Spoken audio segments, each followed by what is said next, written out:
Geralt. That's right. Geralt. Was he the Spanish guy?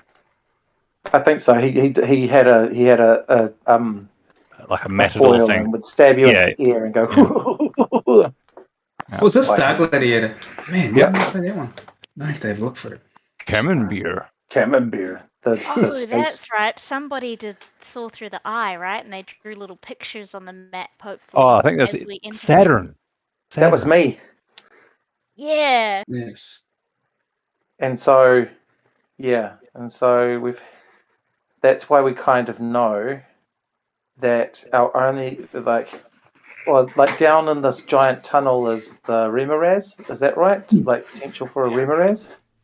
I've given up on Sirenscape, but plus side, you have my full attention now. Yes, there was Remorazes you saw down in the tunnel. The hollow. And then, the main one is that there's another tunnel over here. There's a little bit of darkness that we haven't explored. I don't know if you want to pull out wide and I can sort of click it. Oh, yeah. There's a little bit of darkness there that I haven't looked down. So down here. The main thing is down here was as far as I got with the eye, because there was this shadowy, tentacly thing underneath that moved, and suddenly the eye disappeared. Where were you pointing So to? that sounds pretty bad. Is that Gerald? That last thing? So if you just zoom out, I'll ping it down in here. I can't see anything. Nothing's happening. Oh, yeah, way down there. I was Right, zooming Way in. down there. There you go. I can move your map for you, so right down there. Yeah, I see it. Cool. So All right. Was there anything up in this tunnel up here, up the top here? You know, that zoom little... out. Where are you pinging? Here. Sorry, I'll go up to it. Yeah. I'll do it this way. There you go. Yeah, cool. So I think that area there, didn't we go into it and it was just storage from memory? Not quite. That was the room, wasn't it? The room where it had some kind of effect. It's like a curse room or something. You went in there and something happened to you. What was it? Yes, someone went in there. Can't remember who. I should have this noted. It was you. Oh, yeah. You got very hungry. Yeah, That's it. right. Yeah. Very, very hungry cave. Mm-hmm. And there's also this passageway just off to the right, and that'll link up, I imagine, with those other ones. That linked up to where we fought. That was where we had our big fight. Yeah. Have we not gone into here? No. Oh, okay. That's where all the kobolds were hanging out, was in here. Which And seems so- to Which we've... Could be some loot. Yeah. Because beyond that, because I sent the eye down here, if we haven't gone, beyond that is a whole area. So down here is some bones, but no baddies. Right down here is like a sort of statuey sort of pillar sort of thing. Yeah. From What about here? Hold on, just going back to it. What about where? There. Haven't gone down there. Yeah, okay. Right. But looking at it, You had a we look haven't... down here, and remember you saw this guy who was kind of babbling to himself about the doom of everything. And was that where you went, Tarvin? You must, if that's visible to you. Seeing him, yeah. Yeah, that's where you went. But this guy here, right next to Whimsy, was the guy who we first saw that guy in that cave. So he's moved on from there. But technically you haven't gone into this cave, but you know that this guy came from this cave. When we were sleeping. Ah, so it's that guy. Okay, cool. Yeah. Gotcha. Cool. So the question is, do we want to loot this? Do we want to have a look and loot down this area where all the kobolds were that we've mercilessly slaughtered, including the vampire? Because there's quite an extensive part of it, and there was no baddies that I could see with the eye further down. Do we want to go there first before going? Our only real option, I think, is for progress is heading through where the tentacle dude is. But he's not. He's not above the ice. He's below the ice. But he has some sort of control. He's We could always go so behind far. an ice wall. Yeah. We could always travel so far down that direction, just kind of clear out those caves there, and then go back to where that guy came from. Clear out these caves here. Yeah, just where we were last week. Oh, last Yeah. time. Yeah, so I think that unless there's something that's hidden quite well, that, as far as I'm aware. Nah, man, there's no threats or anything hidden. We should be sweet. Yeah. He was aware, he had a look through, so yeah.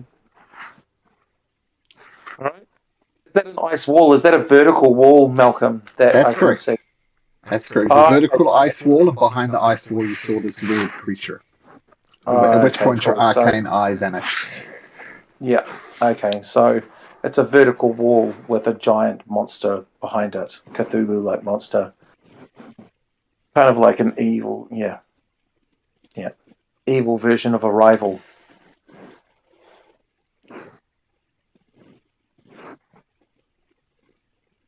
Hello? Yeah. Oh yeah, cool. Haven't played Arrival, so. Oh, yeah, that's the movie. Oh, a movie. Oh, right. Yeah. Okay. Where they're behind an opaque opaque sort of thing, and they're tentacly monsters and that sort of thing. I'm with you now. Yep, that was a good movie actually. Yeah, the short story it's based on is phenomenal. So what was the movie? Arrival. It's got got one of the redheads in it. Amy. Is it Amy? Those are the redheads. What? Well, you know how there was the redhead, those three redheaded women who all became famous at the same time, from about 10 or so years ago. Oh yeah, she was in the latest. It's not Jessica Chastain, but she's one of the redheads. Hannibal Lecter's redhead in the second Hannibal Lecter movie. Isn't her name Amy? No. Am I right? I don't know. Valen says, and I think who's the dude who injured himself with the snowmobile? Who plays Hawkeye? Jeremy Renner. It's Amy Adams. It's Amy Adams and Jeremy. According to Google, they're both in Arrival. Yes. Yeah, it's a really good movie. I recommend watching it. I really like that director. I like most of his work actually. He's the one that did Dune recently as well. Yeah, Villeneuve. Adams was good in that one. I remember not liking her in some stuff, and then seeing that one and thinking, "Fuck, she's quite good." Yeah, she did a lot of fairy tale stuff. Yeah. It might have been the stories I wasn't into. Yeah, I don't like fairy tales. Let's play some D&D.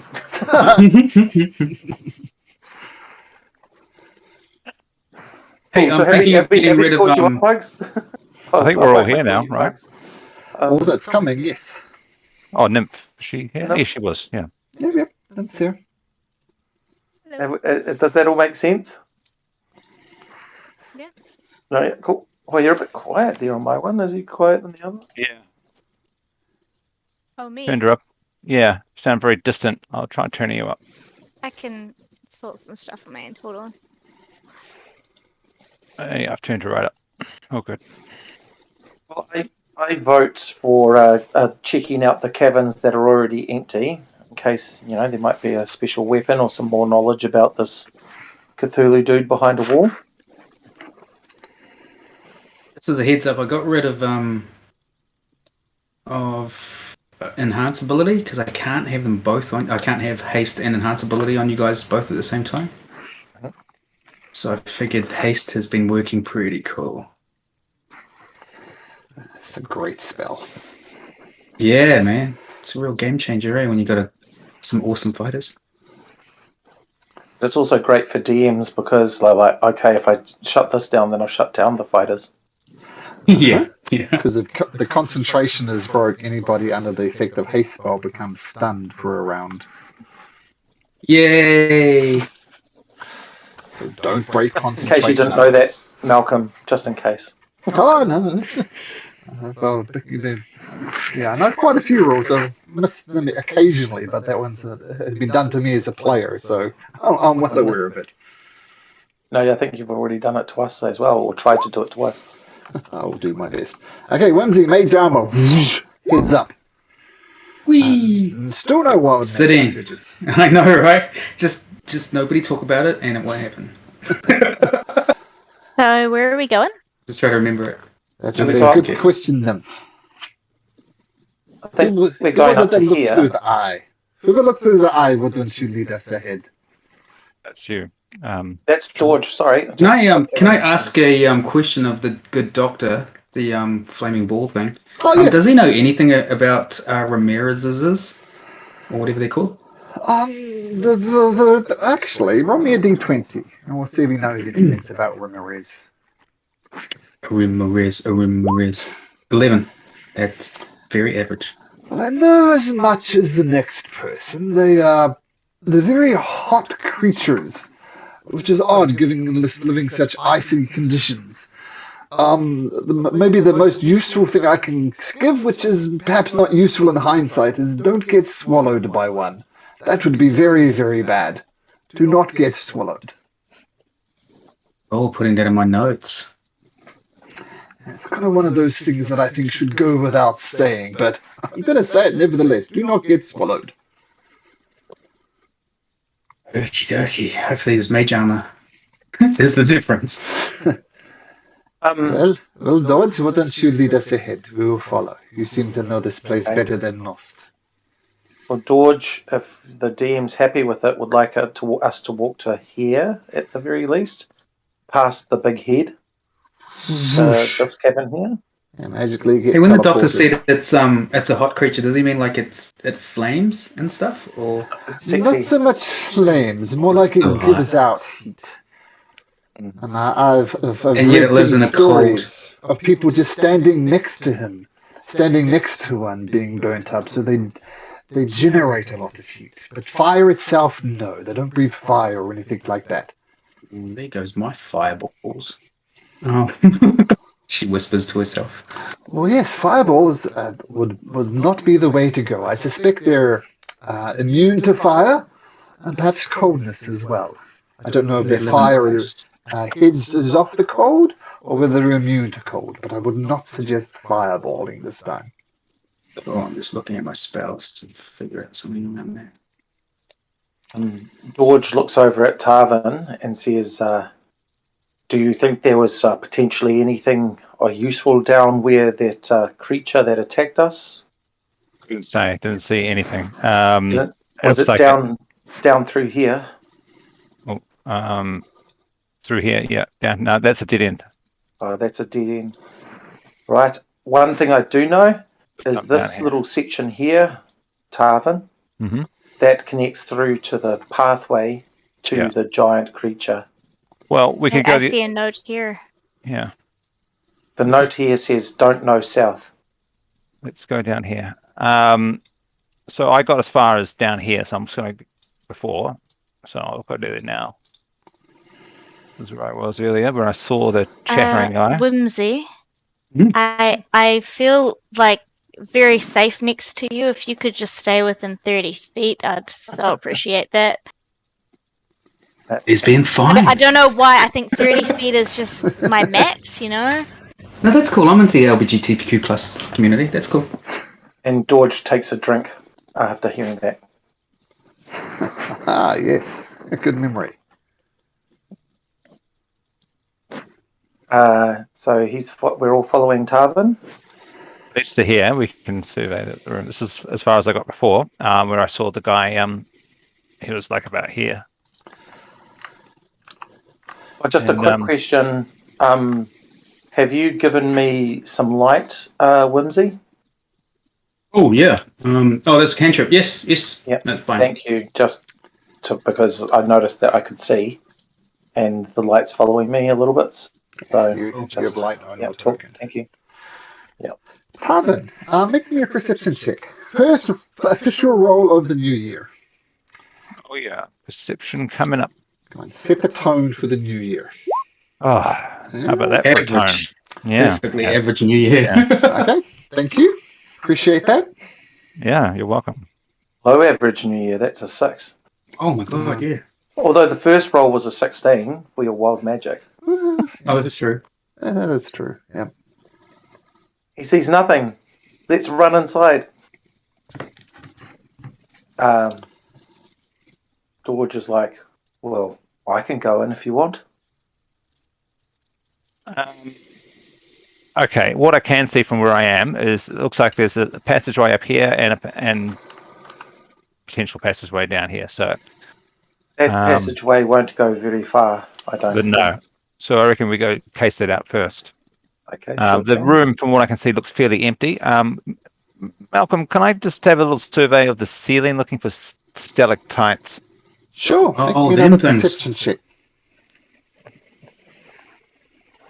It's going to improve on your... even worse. Goodness. Yeah, I mean, there's stalactites all over the place. Who knows? Maybe these are going to fall on you.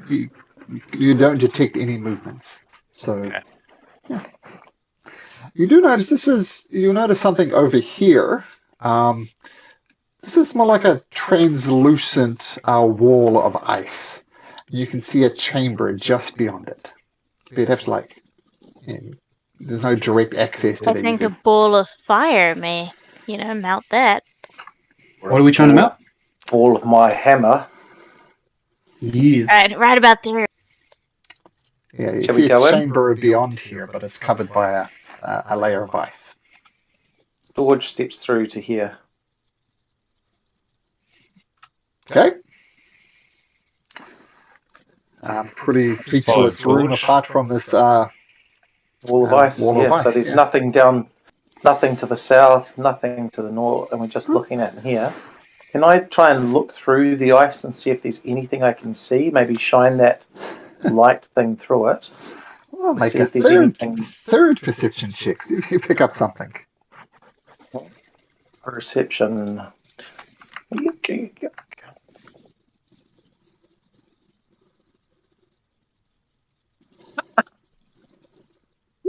Oh, that was George looking. Sorry, I thought it was Tarvin. Nothing much of note. 654. Just stop rolling, guys.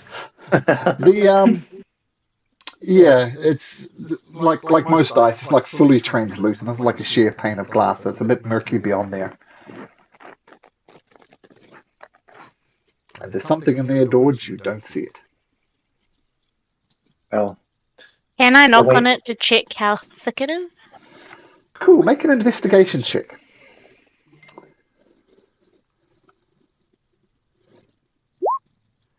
Yeah, it's maybe 5 foot thick. Does it seem to be weight bearing in this area that we're standing? Like if I were to say knock this part down, does it look like that area would come concave in? With your investigation of 17, you don't think so. Okay. Melt it with flames. Yeah, I'm thinking either melt it or smash it, but melting it seems a better route to go in terms of not causing too much breakage. Okay. Well, she firebolts. Lindsay, fireball? Firebolt on. If everybody wants to step out of the way. Yeah, I am. Okay, so you I'll fire step off. away, but not too far. Stay close. So you firebolt a few times and the ice melts. It seems to, like much ice, it doesn't like fire very much. After, I'm going to say, about 3 or 4 firebolts, you get enough of a passage enough for one of your companions to get through. There's now a hole in the wall of ice. That's what I'm trying to say. And now you can peer through. There's another wall of ice right here. So we go through. Can we try and look through that one? I wonder if we just fire them all first in case these are magical. I don't know. They haven't appeared, George. Make me an investigation. Investigation or perception? Oh, perception, sorry. Perception.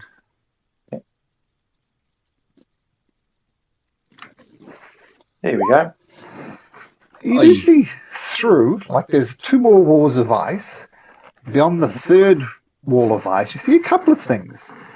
You see like a mantle, almost like a cloak, I guess how you describe it, and a staff as well. A mantle and a staff. Get out of my way! Mention that to everyone. Gonna start fireballing through there. Not fireballing, firebolting. And George, make a dexterity saving throw with the fireball. Okay, fireball. Get advantage on things that I can see. You blast through this one. There's one more wall to blast through. I'm assuming you're going to blast through the last one. Give it a go, yeah. Yeah, it takes... Altogether, it takes you, I'm going to say, about 5-6 minutes to blast through all 3 walls. And now you can all see what the things look like. The mantle looks like this. If you look in roll 20, you might need to scroll down a bit. And the staff looks like this.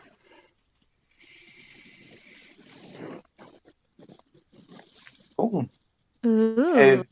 Have any of us seen anything like this before? Yeah, like that symbol, for example, on the brooch.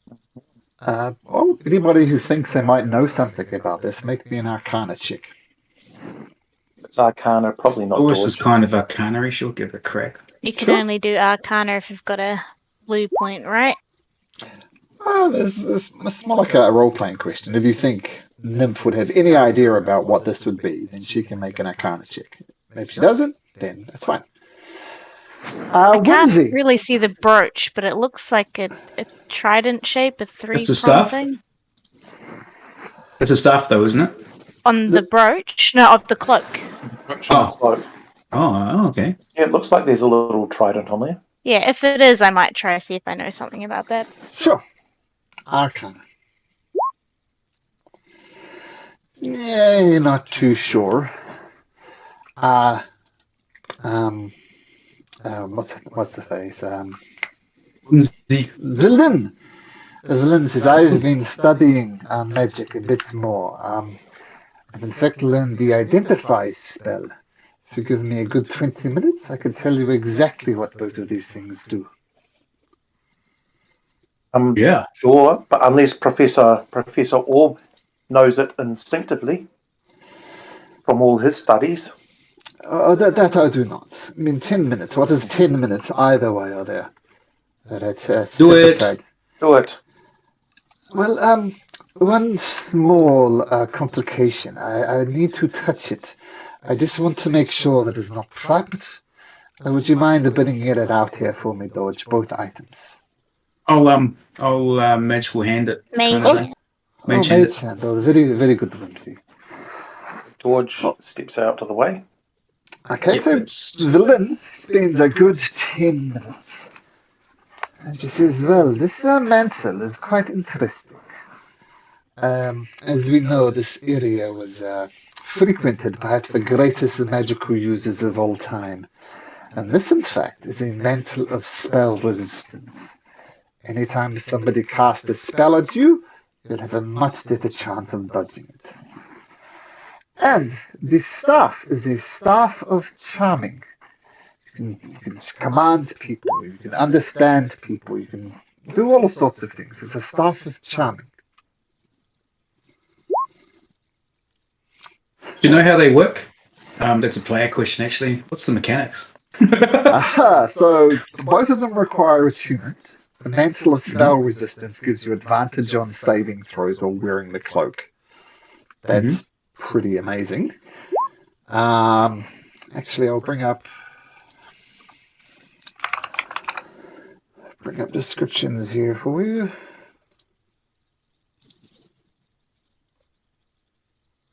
So this is the mantle of spell resistance.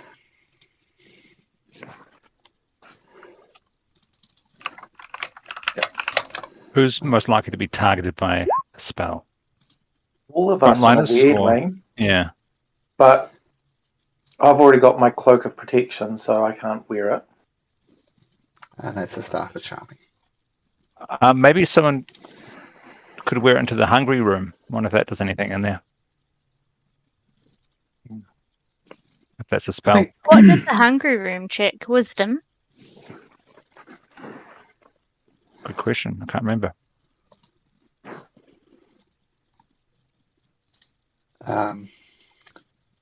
Let me see.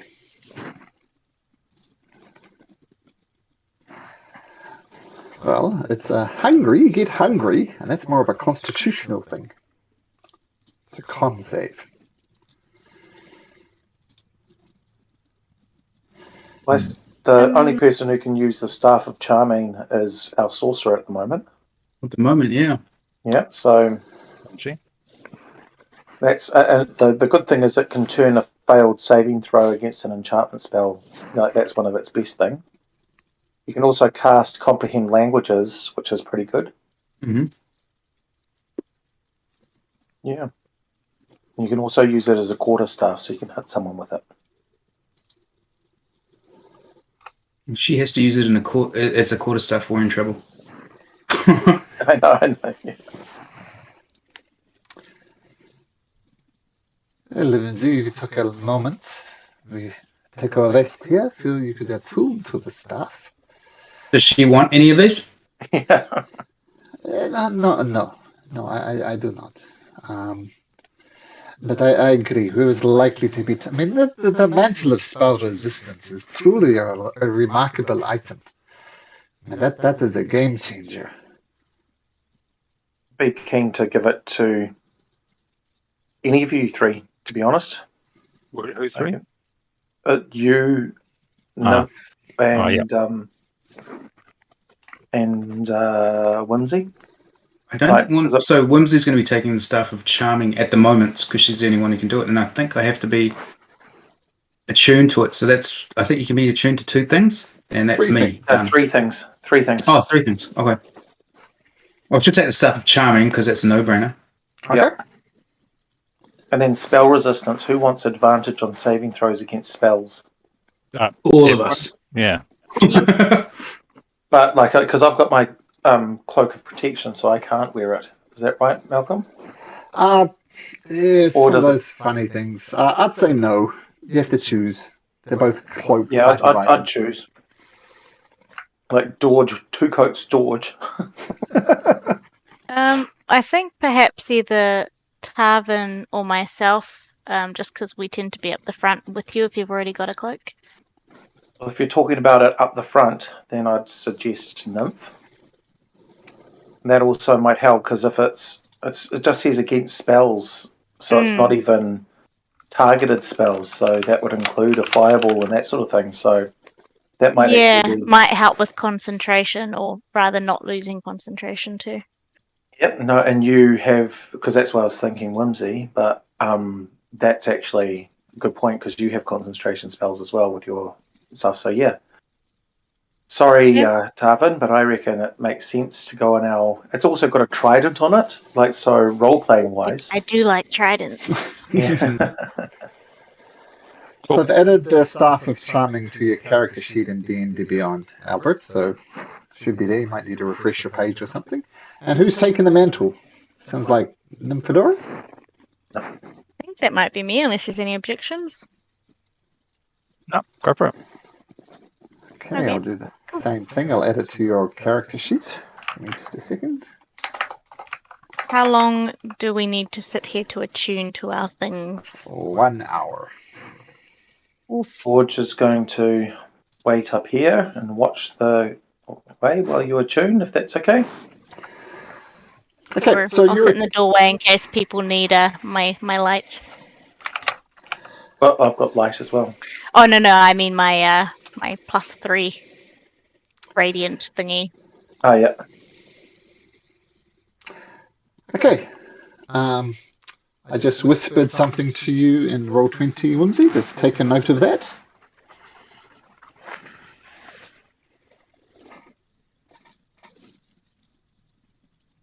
Sorry, what was the name of this cloak, just so I can add it? I've already added it for you in D&D Beyond. It's the Mantle of Spell Resistance. You might need to refresh your page or something, but it's there. Yeah. Invisible Mantle of Spell Resistance. You can't find it in your bag. Did we lose Albert?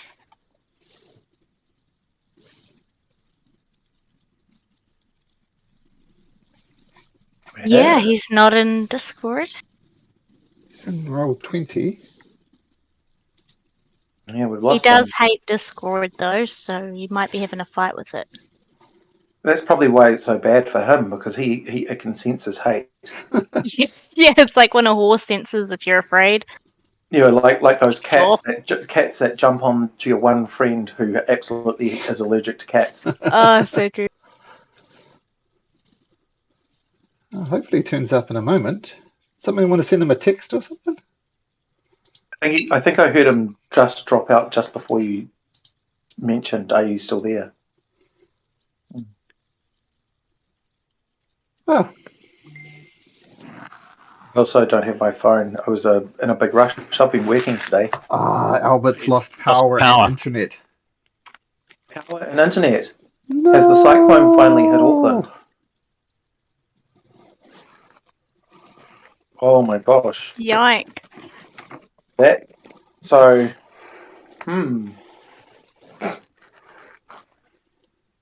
did say it was going to hit Auckland. The answer to his question is I live out west and have power. Or do I? Because this is a laptop. One assumes your Wi-Fi router would have gone down if you lost power. So. Oh, yeah. No, there we go. Yeah, no, my Wi-Fi is still working.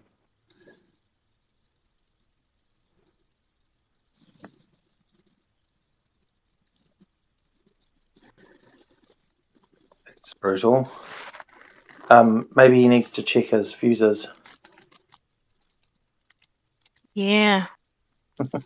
He's gone. He's going to try his laptop. Yeah. But he still won't. He'll have to hotspot it from his phone. Yeah. If he's like me with how much data you flipping get, he might be right. Although some of those plans, the hotspotting doesn't count towards that infinite data. Like I've got, I don't have infinite. I just have a ton. I've got 26 gigs or something. Yeah, I have heaps and heaps, but I can't use it to hotspot. That sucks. I'm just with good old Skinny. Old Skinny. Oh, power's back on. Woohoo! Yay!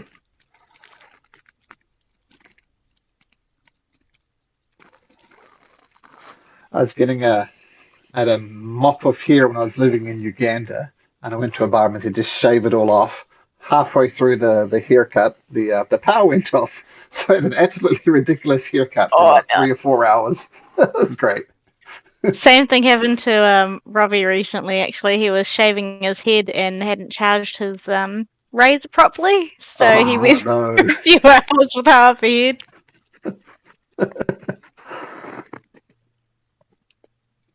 Okay, well, so Albert should be back in a second or two. You've attuned to the things. It's one thing I have to mention to Albert when he gets back, but that's fine. So, once everybody is attuned, what would you guys like to do? I think we're going to go up and over around here, guys. And now the dude is still miles down here. But up through this corridor here, we can walk through there and then check out all the stuff that might be left behind by the kobolds. Okay. Just to the south of this point here, so down, I don't know if you're wide enough, but down here is another Remoraz pit that we'll have to Remoraz being those centipede-like creatures, right? Yeah, the ones from that giant house that you burnt down. But that wasn't me. Oh, no, that I don't know anything about. The one from that house that's still definitely standing. But yeah, that I don't know, they poop diamonds or something. No, they leave behind wealth, like good oils or something. Mm-hmm. Yeah. Well, Dodge, why don't you just lead on? I have no idea where you're clicking or saying, but we'll follow you. Lead on. Okay, cool. All right, and so Dodge is going to walk up to here. And I've left a note for myself there. Don't know. That's if I was coming from the other direction. All right, so I don't know what's on here. And he's just going to go here, and he's going to just pop here and listen to see if he can hear any scurrying creatures or anything like that through down to the south. Sure. Not like south down, have a look. Yeah. Well, let's start with a perception check. Yep, make a perception check to see if you can hear anything. Back. Yay! You with us, Albert? Not quite. So listening down, particularly to the south, you don't hear any skittering creatures, maybe more of these kobold vampire spawn. Don't hear anything. I'm sort of listening out for a sound that a Remoraz might make. Okay. Giant centipede scurry. And you're going to stealth down there, Tarvin? Yeah, I'll just have a little squiz. Okay. Roll me a stealth check. How's that? Ooh, that's spectacular. Okay, noted. I mean, Tarvin, you think you're doing a wonderful job. You don't know you're rolling 2. Oh god. Okay. Yeah. All right then. Make way. Up my way. I'm stealthy. Don't go too far past. Just check the room. I'm so stealthy. But I hear you. Okay. All right. I'm just going as far as the entranceway, the threshold, if you like. There is another one of those Ramirez tunnels, hole in the ground. Did you know that already? Yeah, just seeing if there was a Remoraz around there that will attack us from the rear. Just from my vantage point here, Malcolm, using my eyes and ears, can I see any sign of life in this cabin? Make me 2 things. Make me a perception check and make me a nature check for reasons. Perception. Okay, what's going on? And I don't nature? know. Yeah. It's be terrible too. Yeah. Oh, okay. Picture of a Ramirez on my screen. Yep. Did you get my whisper, by the way, Albert? Oh, I need to scroll up a little bit in the chat. All these rolls, Tarvin, it was like last year was the year that you could hit anything with your bow and arrow, and now it's evening it out. Like last year was your lucky year. This year's not quite working out for you so well. I'm just getting all the bad rolls out of the way before we enter combat. You don't notice okay, so I learned nothing from that trip, so I'll just come back and report my findings in quotation marks to the group. Okay, well, I think it'll be safe. We can head upstairs, up this way then. So Dorge comes up here. Just want to confirm you got my whisper, Albert? Yep, I sure did. Okay, so just take note of that. All right. Did we have time to attune or yes. Not? Yes, yep. You're attuned to the staff, and Nymphadora is attuned to the mental. We waited for an hour while you had a power cut. Yeah. Still affecting us, actually. Damn. Well, are you there? Oh, you. Yep. Are you following? Oh no, you've leapt up there. Cool, that's where you're on. You following everyone? Yes. Mumsy is still behind. Following. There we go. Okay. We're up here. So that there says kobolds to the north and south, but that's just because that's where we killed them. So we're back to where we killed all the kobolds.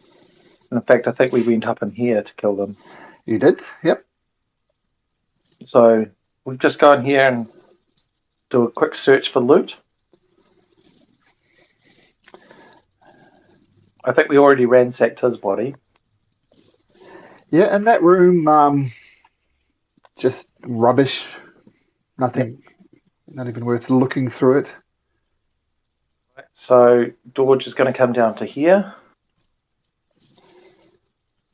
Cast his eyes around this room.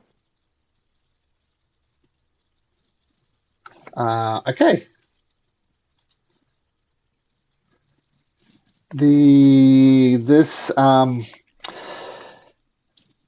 has got lots of icicles on it, and it just stinks. And you look around and you just notice all sorts of vile filth. It's not a pleasant room. Oh, does it look like kobold scat? That's a better way of saying it. Kobold scat. Yep. It's quite foul. Okay. Hold your nose, everybody. Let's go through. Light a candle. Oops. Oh. Kobolds to the north and south. Sorry, I accidentally dragged the text as well. That's that's okay. I found a secret passage though. I haven't gone up that passage. Tarvin, maybe you want to have a look up here? Yes, that's me, sneaky. Yeah, sure. Okay. Make me another stealth check, Tarbin. Okay, this will be a good one. Well, it's serviceable. Serves its purpose. Okay, excuse me. Coming through.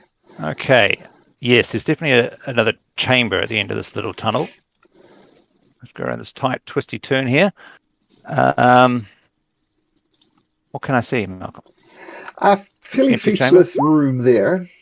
You don't notice anything. There's, of course, caverns further to the east as well. I'm just going to take a step to here. Okay, so I've got a tunnel going off to the east that looks like it might turn south again, and a tunnel going to the north that gets quite narrow down to one of these, 10 feet? Is it these squares or 5? I can't remember. 5 feet. 5, about 5 feet wide. And I can't see the end of it. Could end in a dead end. Are you sending that back to Whimsy? As Whimsy? Yep. It's like Yep. What's going on? And there's another patch that's going south to another chamber. I think these two patches to the east and south could link up. I think What you guys see could come to in. the south, sorry. by the way, just peering through this tunnel to the south, you see about half a dozen mounds of snow, and they're vaguely bipedal formed. And they've got these weird grins on them, almost like poorly constructed snowmen. Yes. They don't react to your presence. Oh, be wary of those. You want us to come up? Whimsy, ask if he wants us to come up. Yes. Let's just go up. Come on, come up. Come into the next chamber. Guys, let's go. Do those snowmen look like the victims of the vampire? Covered in snow? Would that what? Where are they? To the south. They're all scattered. You can see about 4 of them from that angle. If you want a closer look, you'd have to descend these stairs. Shall I do it, guys? Should we just see what's up top first? Okay, let's see what's up top first. I think it might be a dead end, but we'll just go have a little squiz.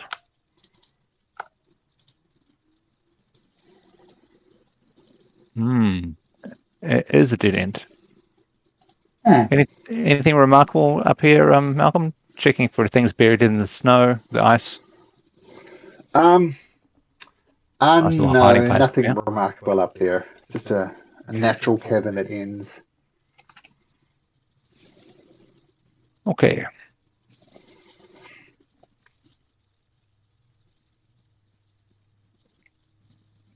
Shall we have a look down to the south then?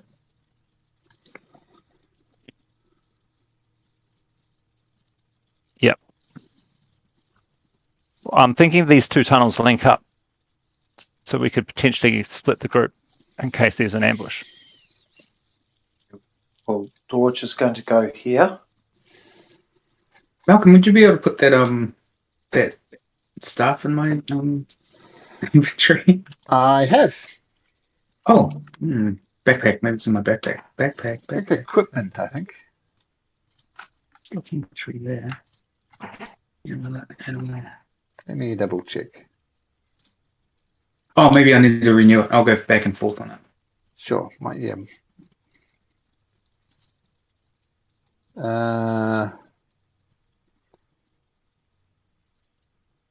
Yeah, I definitely see it in your inventory, Staff of Charming, and you're attuned to it, so have a refresh.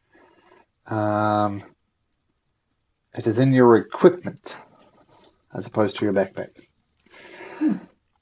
Staff of yes. Oh, attunement. Oh, okay, I'm gonna do it then. Go right all the way back in. Okay, sorry. Okay, all right. George, you having a peek around the corner there? Oh, is there anything of note up in there? Yeah, fairly featureless ice cavern. He's going to go up to it and check for those stalactites or those icicles. Okay, make a perception check. Any dangerous ones?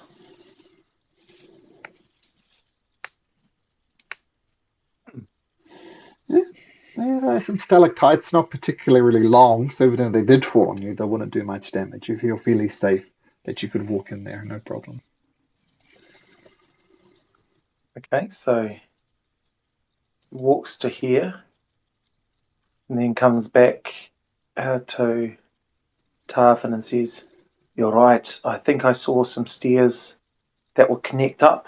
So if we want, we could take two parties, one way, one the other." Cool. Maybe one could be a stealth party, and All right. Well, I'm definitely not team stealth. Neither. one party runs in, and if they're attacked, then the stealth party will come from behind and or from the side. So shall we go this way? So we're going this way, round this way. Were you clicking? Oh, it's not coming through the. Yeah. Oh yeah, sure. So one team's going that way and another team's going this way. Gold team, blue team. I'm team blue. And they definitely match up. I don't know if they definitely match up, but there seems to be some stairs to the south of that one. It looks like they probably will match up. Well, I don't know if we should take that risk. Of them not matching up, that is. Or maybe then we just send stealthy Tarvin in and we run in if he needs some help. Yeah.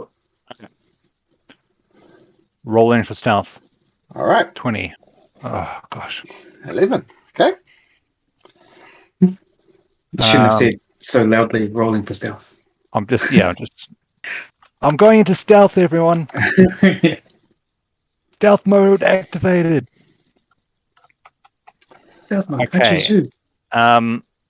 We should definitely. Whimsy is correct. This is a dead end. It's a dead end.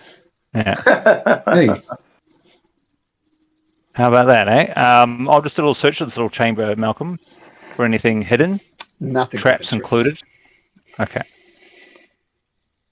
All right then. We know what we need to do. Let's go south. Do you want me to go in first?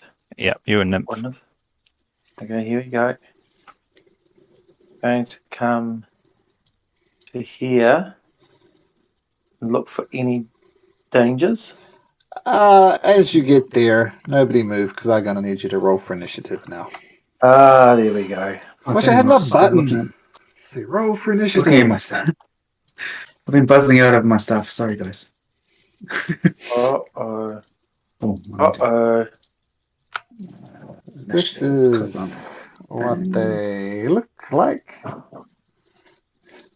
Isn't that cute? What do they look like? Snowball. Just a mouth. He looks quite thuggish. Melt him. Fireball. Big fireball. Something tells me they might be allergic to fireballs. Everything should be allergic to fireball. In Dolores World. In Whimsy World. Whimsy World. Let me roll Garriton.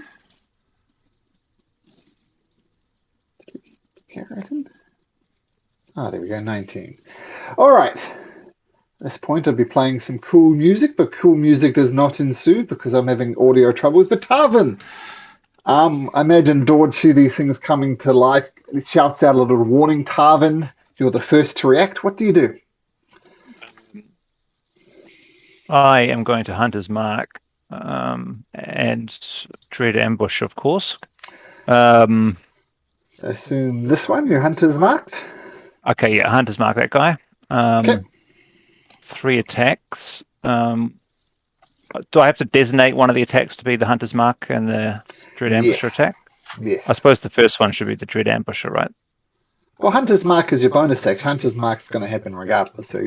Okay, let's do that. So I'll just roll for Hunter's Mark damage. Sure. 6. Nice. Very nice. Okay, first shot, which will say your Dread Ambusher shot. Okay.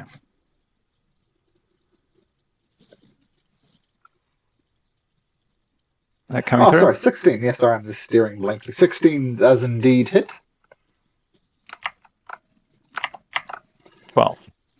12 points of damage. Okay, when you're shooting an arrow into snow, it's kind of tricky. So it does do the piercing damage, not as much as you hope, but you do get the full 6 points of damage from the hunter's mark. Okay, second attack. Hits again. Oh. Same thing again. So your arrow doesn't do as much as you're hoping, but your hunter's mark does do the full amount of damage. Your arrow just into the snow creature. It's kind of shaking them off. 14. Snow is not a very good thing to armor yourself, and so the 14 hits as well. Okay, so this is the Dread Ambusher, so I get a 1d8 damage on top of this. So 10 plus 1d8 plus the my hunter's mark. 17 in total for that one. Okay, so arrow after arrow. You guys have seen creatures fall from Tarvin's arrows before, but this time, no such luck. Doesn't fall. Garrett, so feel free to move if you like. Whimsy's sending you messages in their heads that if you are going to go in there, get out of there quick because she's going to drop some fireball over you. Yeah. Okay, so Garrett's going to come just in here, heeding the warning. He's going to take a shot. It's always tricky playing characters. He's going to shoot with his longbow. 15 will hit. And does he get 2 shots? Yeah, I think so. Okay, well, let's say that he does. So this first one hits, the same one hits, still hasn't fallen. 5th arrow slams into it, hits again, and this one piles into a pile of mush, shaking it off. And Garrett says, "Oh, you don't need to tell me twice, Whimsy." He ducks back out of there. Okay, so Whimsy will get in there. Cool. Can I have a 20-foot radius thing? Should have been. There you go. Can I get it down here? That's what she's looking at, if she can do that. Okay. So, roll damage for your fireball. Yep, she better cast it and roll for it as well while she's at it. Don't forget your wild magic surge. Definitely. That's what she does. Dexterity saves. And wild magic. 14. Your DC is 15. By 4 magic. All right. So the fireball explodes, and they all failed their saving throw. So they all take 64 points of fire damage. Double. Poof. Poof. They disappear. Okay, well done, Whimsy. There's puddles of ice on there. Okay, is it your turn, Whimsy? And then there's still more in there. Wasn't the perfect fireball, unfortunately. Okay, she will move out 20 just in case. Oh, actually, no, she'll stay where she is. That's fine. This snow creature lumbers over towards you. I'm moving quite slow. Once again, it's a snowball, and it's just punching you with these snowy arms. Oh dear, that's terrible. Assume a 21 hits and a 22. That just boosh, boosh, boosh, hits you twice with its slam attack, George. Okay. Yep. Total of 10 bludgeoning. Are you immune to cold? I am resistant to cold. Oh, immune. So total damage, taking your resistance into account, is 16 points of damage. It's a boosh, boosh, boosh, lays into you. Another one lumbers over to you, does the same thing, tries to punch you 3 times. And this time only one of them hits. Well, actually, 19 hits, George? A 19 does hit. Yeah, so taking cold resistance into account, you take a total of 8 points of damage. Hold on, I'm just checking to see what the thing for my avoid... Stone's Endurance? Stone's Endurance, that's the one. As a reaction. So what was the one hit worth? Sorry? I'm going to save it up. The most recent one was 10 points of damage. No, 8 points of damage. No. Okay, sweet. So is that 8 total for that one creature, or 18? For this one creature, unless because they both add his 2 hits. Does 2 hits hit me, right? The first one hits you twice. The second one hits you once. Okay, 8. Yeah, I'll take the 8. Okay, cool. Did you have to roll for your Stone's Endurance? I'm not doing the Stone's Endurance. Oh, you're not doing it? Okay. No. Yeah. Velyn sees him out there and says, "Oh, these stupid snowmen. I can hit the snowman." And she does hit a snowman with a cantrip and does 12 points of necrotic damage to the ones you can just see.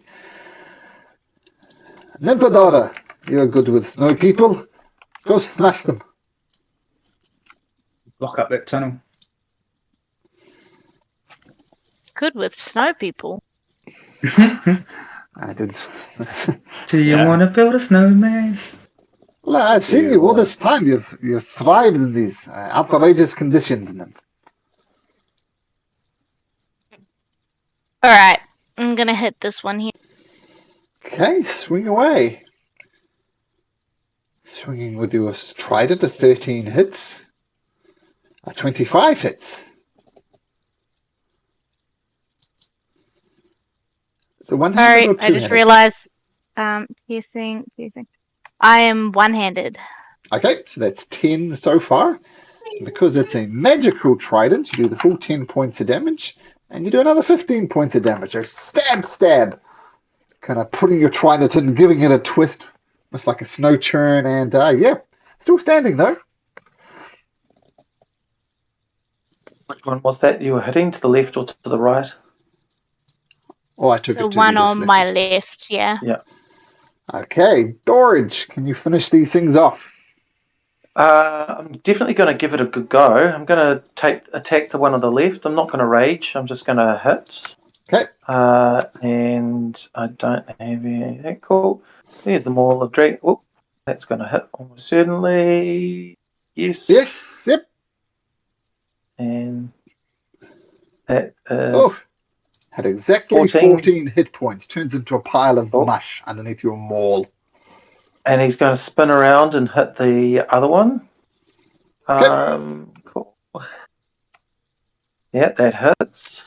That's it. Yeah. And 13 damage. 13. And he's going to use his Crusher Feet to move it down to here. So it goes 5 feet to an unoccupied space. Yep. And that's him. He's sort of ready. He's just going to stay there in the... I'm not sure how to describe snowman damage, but he's looking mushy. Tarbin. If you have eyes on it, you can take a shot. I will use my bonus action to move Hunter's Mark to him. Okay, cool. Okay. Better roll that. 4. Okay. 4, pretty good. Okay. First shot. Pitching 13 hits. Wait, did this one try to move away? No, I hit it with my Crusher Feet. I can move it 5 feet. Gotcha. So 6 piercing, so 10 total. 10? Yep. Still barely holding up. Why 10? Because you're getting half damage on your arrows. So half damage, but full damage for the Hunter's Mark, so 10. Yep. Okay, gotcha. Okay. All right, there we go. It's a hit. Okay.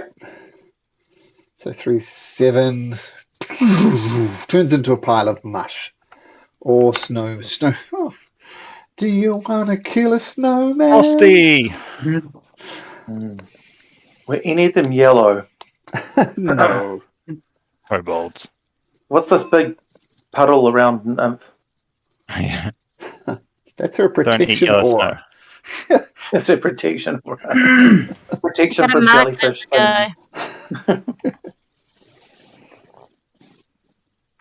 Cool, let's have a look around here. Is there anything of interest in here, Malcolm? Looking for...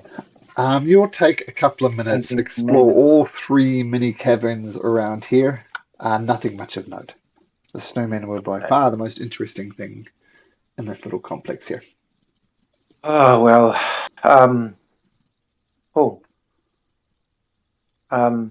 Does anyone have a little bit of healing that they can maybe give me? Maybe you, Garrett. Oh, that's me. Garrett will cast Cure Wounds. How hurt are you? First level or second level, my friend? Second level will be pretty good. All right, there you go. 16. 16. Thank you. Does that bring you back up to full? Asks the DM. I'm 8 away from the, if I was to give a number for it. Has anyone else's map just crashed? I'm good. No. Storm. Okay, I'm just going to pull out of Roll20. Roll20 and log in again. Sure. Probably. Gremlins.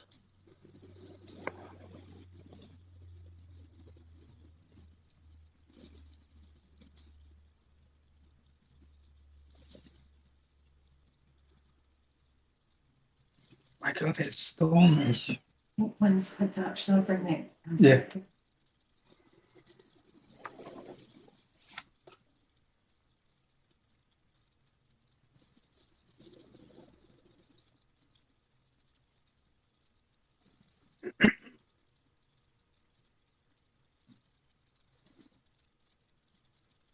Malcolm, just as an honesty thing, my map has suddenly revealed the entire map to me, but in grey.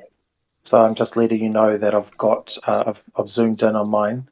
Oh, well, thank you for that. That's weird. Zooming out now. Damn. Damn, I didn't So, yeah. Well, just letting you know. Yeah, okay, thank you. Yeah. Don't worry, I'm an actor. I can play against my best wishes. Is anyone else? Can I have a little bit of healing? Maybe a level 1 heal from someone, please? Sure. Here's a level 1 heal from Garrett. Oh, it's a minimum, but it's all adds up. Oh, that'll be enough. I think I'm good to go now. Alright, so user of the Arcane Eye, which way do we go now? Alright, well, I think the only real way we can go is just being prepared for this. Past that Remor's tunnel. Ramores. The Remores. Oh, no, we've got other caverns to explore. Okay, follow me. He goes up here. Goes down across here. Oh, hey, Garrett. Hey, Velen. Hello. Down into this one here. Into the stinky room. So I'm down in here. Okay. It's like, now below this is a room full of bones. But I didn't see any creatures here when I was the eye. Just bear that in mind.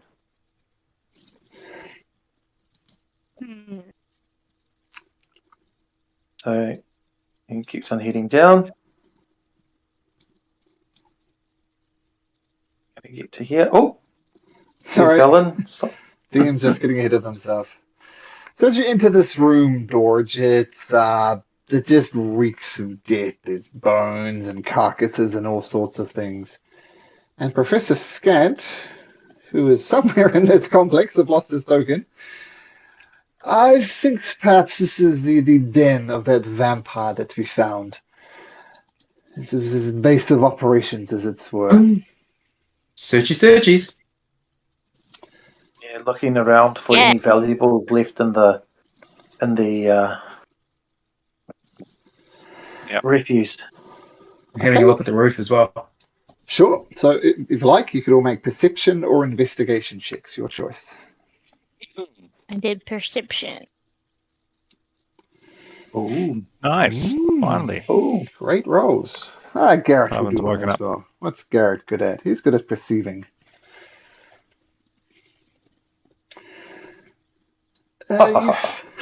Whimsy. You look around and there's nothing but bones and gore. And Professor Scan says, well, If I know anything about gnolls, what they crave most is death, destruction, and chaos. I don't think he has much use for treasure. Just chaos. Oh, well. Shall we have a look downstairs then? Dorj is leading the way already. Disappointed.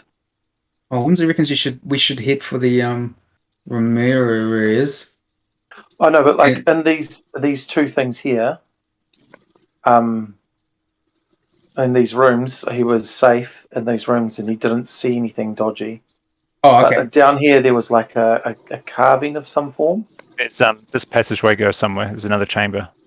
Yeah, so up there is a relatively dead-end chamber that I can't remember what I saw in that. What you saw is embedded in the icy floor of this room was a well-preserved corpse of a frost giant, and there were some scratch marks on the ice above the giant. Are its eyes glowing? His eyes weren't glowing. I'm pretty sure. That's correct. Yeah, it was like as if he was dead. Shall we go and have a look at the frost giant, guys? I remembered.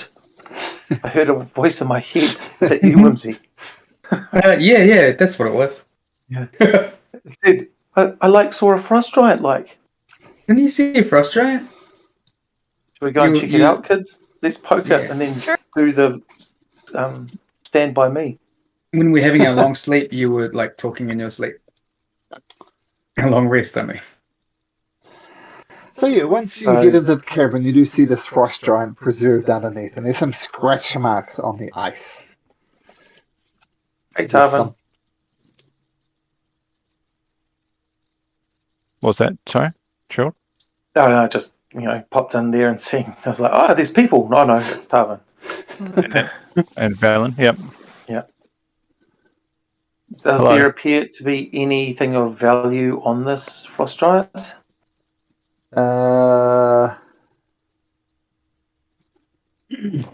Malcolm, when you say there's scratch marks on the ice, are they on the inside of the ice or on the top of the ice? On the top of the ice, if something was maybe trying to dig towards the frost giant. So scratch marks on the surface of the ice. Look at the roof.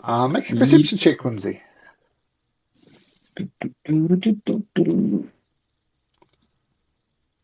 Yeah, just some small stalactites, but that's about it.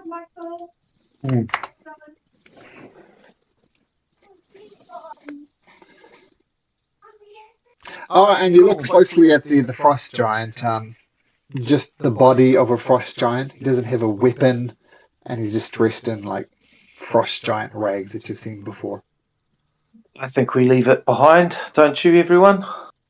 Whimsy will just reach out quickly and go, "Hey, frost giant," with her mind. No response. No problems. And then downstairs here, I say downstairs, is another cavern to investigate. It's an old tavern. I've been in it before. There was supposedly no dangers. Oh, okay. So as you head down to this room to the south, the stench from this particular room is the worst of all of them, and it originates from this. There's a large pillar in the center of it. This thing here, a large pillar of ice. And a large cavity has been opened in the pillar, as if something had burst out of it. Oh. Does it look roughly knoll-shaped? Yes, it does.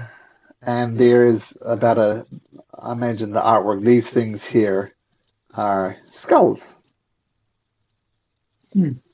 Looking very human-like.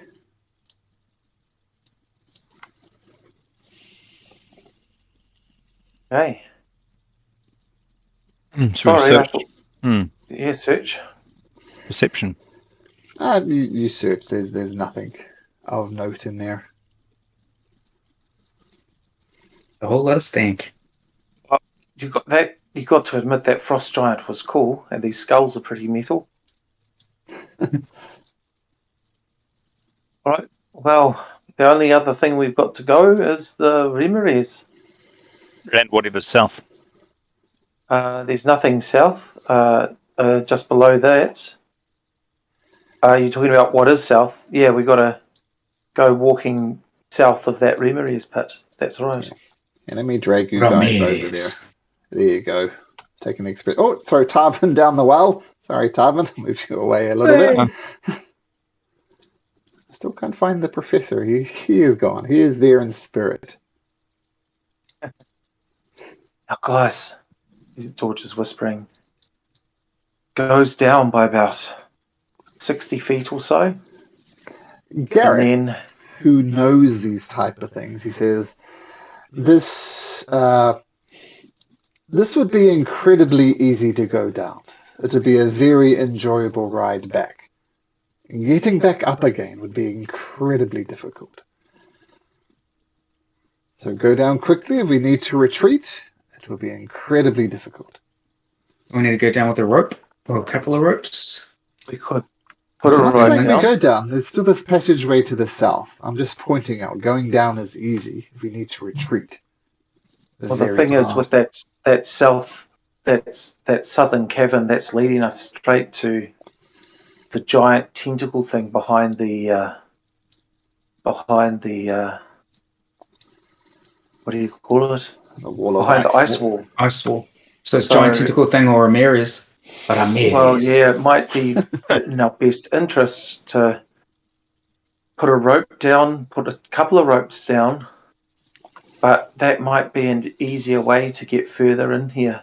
Hopefully we don't need to fight that tentacle beast at all.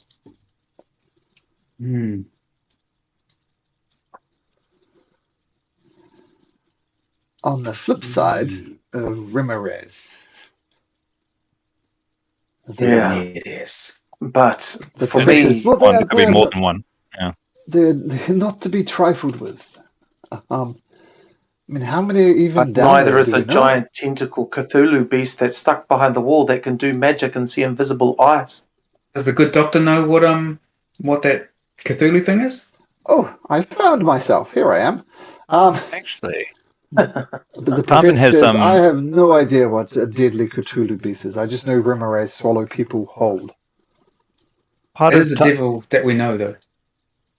In terms of it's a fighty thing that fights. As opposed to a fighty thing that gets in your head. Cthulhu-wise, I'm thinking. Would Tarvin know, with being a drow and all, and some history with the Underdark, and also the Underdark is one of his favoured terrains. Would he know anything about tentacle monsters potentially hailing from the Underdark? Yes, so coming from the Underdark, you know about drow, obviously. Mind flayers tend to be tentacle creatures that are found in the Underdark as well, but nothing really matches up with the way George is describing it. So you don't know. Yeah. The thing is, because it saw this at that invisible eye, I'm sure that, it would definitely see you, Tarvin. I think it's from whatever it is potentially from another plane of existence, right? We should totally stay away from anything with tentacles. Absolutely. Well, if only we had a druid, and a druid could turn into an octopus. Whimsy leaves the space. This villain will point out, they'll be indeed faced with a difficult decision. The Remeraz or this Cthulhu creature, as you've been calling it. I will point out that the Cthulhu creature is beyond the wall of ice. So it can break out. I will point out that the wall of ice didn't stop it from destroying my magic eye. I'm just pointing out the facts. The decision is yours. Well, that sounds like some serious magic, and we shouldn't screw with magic. We're trying to get deeper into this. We're trying to get deeper into the city, aren't we? Yes, Yithrin is our ultimate destination.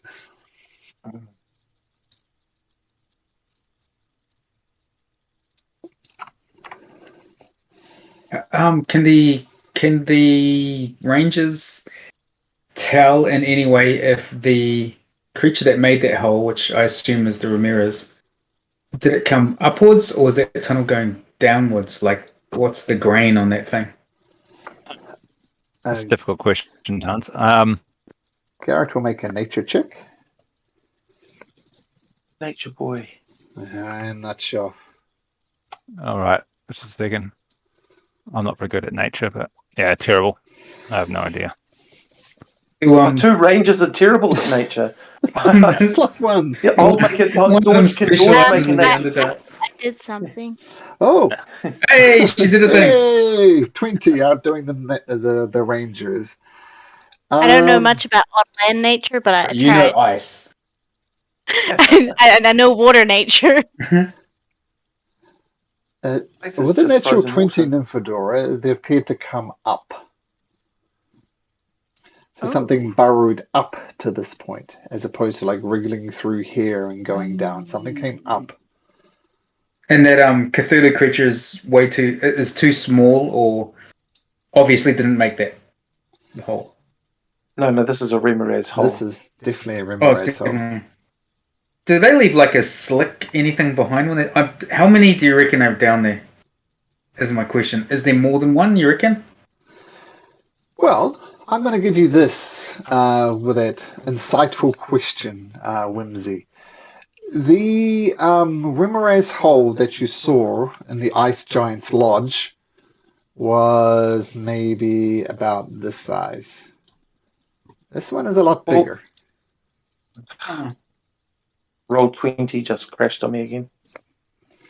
Oy. Yeah, so But bigger? Like almost twice as big. Twice the radius? Yep. Okay. So it could be a Ramirez that is twice the size. Is what we're talking about. A big Ramirez. What do the Rangers know about Ramirez Rizzes? Where would they come from? Let's do another nature check. And how do they breed? Oh, Garrett. Garrett knows a whole lot about Ramirezes, as it turns out.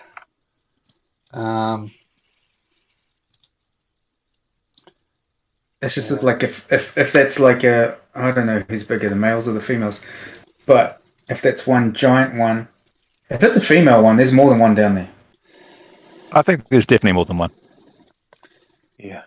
But the question is, do we go with the Ramirez, which is almost definitely down there, or multiple Ramirezes? Or do we try and take on what seems to be a powerful, magical, giant thing behind an ice wall? Definitely the Ramirez, right? Definitely That's my take. It's like what Garrett points out is with his dirty 20, they do tend to hang around in groups, so there's probably more than one down there. Forget about cold or fire. Not going to help you at all. They're immune to that, so don't bother fireballing them. Don't bother ray or frosting them. Waste of time. Don't get swallowed by them. That's very bad. And the larger ones will swallow. The smaller ones will not. The larger ones will definitely swallow you up. And basically don't get close to them because they're very hot. Just boiling and standing next to them will make your skin boil. Really? Oh, okay. Maybe we take on this.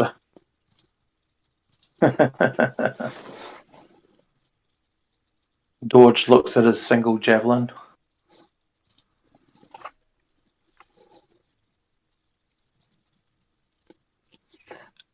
I like as a DM this decision that you're making. Right? Cthulhu or Ramirez, it's an interesting decision. Well, Whimsy has definitely got a giant aversion to anything with tentacles. And despite there being possibly more than one Ramirez down there, she's still putting her dice on that one. She's still, I think we should go down here. Too. I think so. We send down 2 ropes, or at least leave 1 rope dangling from the top to help us climb back up. I can use my climb speed as normal speed as well. But that just means I can save myself really quickly. But yeah, I'm not going to run away from any danger. Garrett will point out one more piece of information. They're very hard to hide from. They have something called tremor sense. So if Tarvin snuck down there, for example, stealth is of no good. Because he's still going to be making footsteps and they can hear the footsteps. So there's that as well. So keep that in mind. Do we have any protection spells and stuff like that we could cast before we go down? Oh man, I've got rid of my Bless, sure. Okay, so we'll see you cast Bless Nymphadora just before they go down. So who are you blessing? Good question. Probably those fighting at the front. So I'll bless myself, Dorge, and Tarvin. Okay. Dorge and Tarvin. Okay. Of course, you can get more by casting a higher level spell. Like at second level, you can bless another person. Oh, sorry, I did cast it at second level. Can I do another person? Yes, 4 people at second level. And can I have one? Yeah. Okay. I just want to cast haste on you guys and then have you buzzing out if I fail. Oh. Okay, so just before you do the descent, I'll say Nymphadora casts Bless at that point, because it only lasts a minute. You guys want the haste spell now? No. Okay. Because it's too powerful that if we don't end up using it immediately. Yeah. All right. Dorge will happily jump down first. Where were we linking the ropes to? I thought we'll put a pickaxe into the icy shelf itself. Oh, the rangers can do that. They're good at that stuff, survival stuff. George, did you have a look down here? Down where, sorry? This passageway here? You see that? Yeah, down there is the Cthulhu. Yeah, of course. Sorry, yeah. Yeah, 60 feet down there, it turns sharply to the right, and then the Cthulhu dude is down there. Cool. So when Garrett says, so you want me to do this pickaxe thing? Yes, please. Okay, I think for safety's sake, let's do 2 ropes. Actually, what do you do? I mean, do we link the 2 ropes together? Climbing equipment as well. 2 parallel ropes? We've got climbing equipment as well, which I assume that means we've got those little crampons as well, the stuff that you can smash into the wall. Mm-hmm. Yeah. That would be useful for climbing up. Yep. Yes.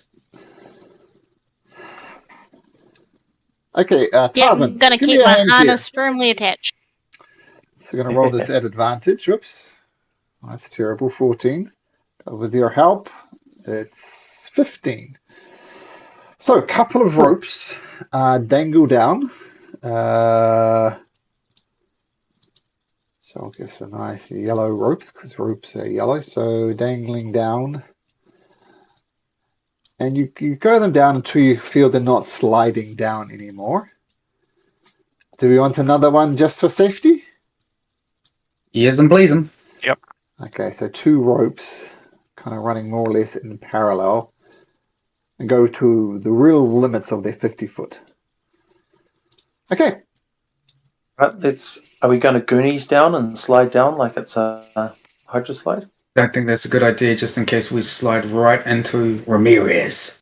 Ramirez, we get. Imagine if there's one sitting at the bottom with its mouth open. That's what I'm thinking. I imagine this, and I'll put my hammer right in its, my maul right in its mouth. My maul in its maw, destroy it.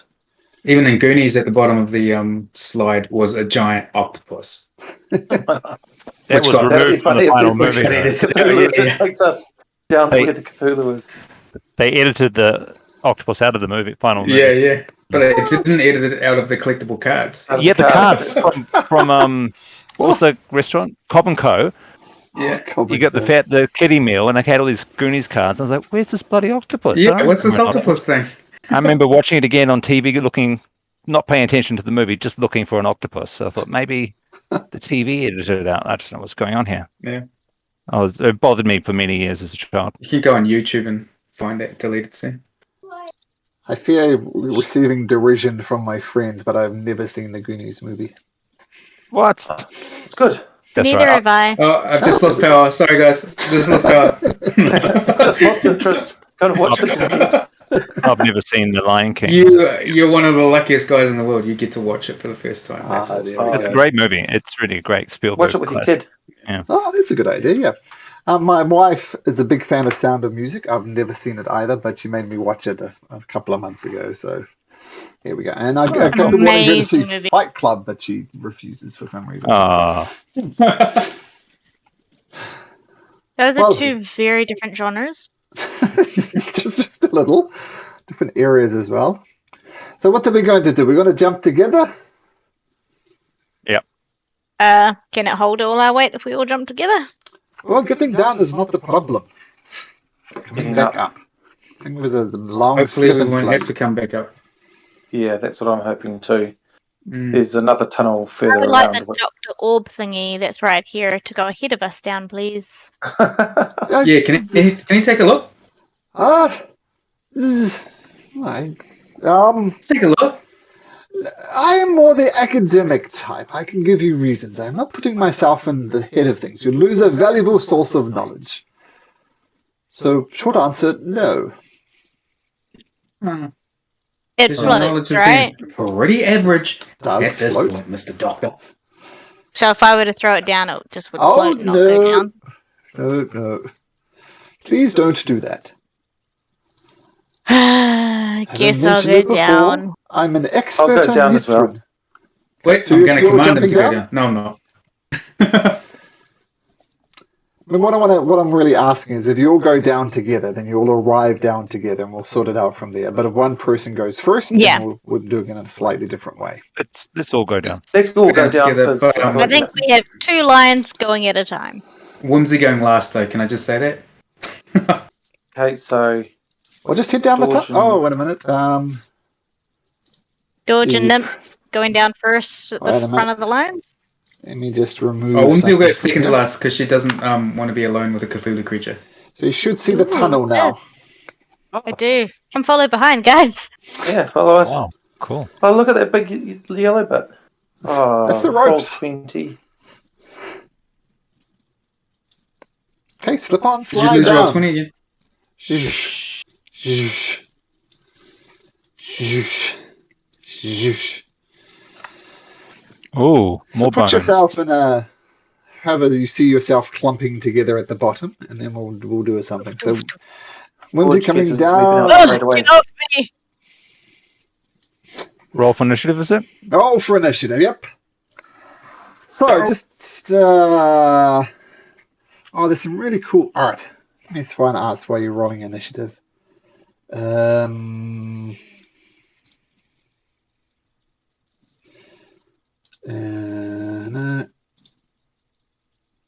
just going to quickly pop out. I need to do something for 30 seconds. Okay. Hey, worst initiative ever. Here's the art I was looking for. So, you see the Remorazes in these big pools of water. It's almost like a steam bath at Rororue here. Those eggs? Yes, there are eggs. Yep. And you see one Remoraz. You see 2 Remoraz. Oh, son of a bitch. And that's what you see. Let me just get organized here. Man, I can't get a haste on you. I've got such a bad initiative. If you like, I can say you cast it just before you went down there. This is called the demon. That'd be cool. Throwing you a bone. Let's get that. I will take that bone. And let's just get Garrett in. And let me see if I don't. That's some Remora's eggs in the hot springs.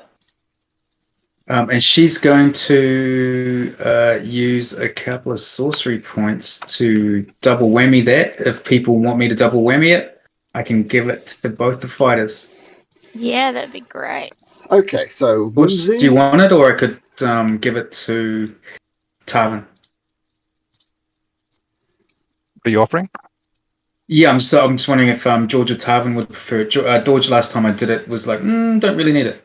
What was it? Sorry, what are you offering? Yeah, it's just because some of the bonuses that I get from it, it gives more bonuses to Nymph than it does to me. Oh, I see. When it was a onesie. Yeah, no, I'm doubling it. So 2 people get it. I wouldn't mind it. Okay. But I also can see why you give it to Tarvin as well. And Shooting from afar, multiple shots, machine gunning them. It does give us more options.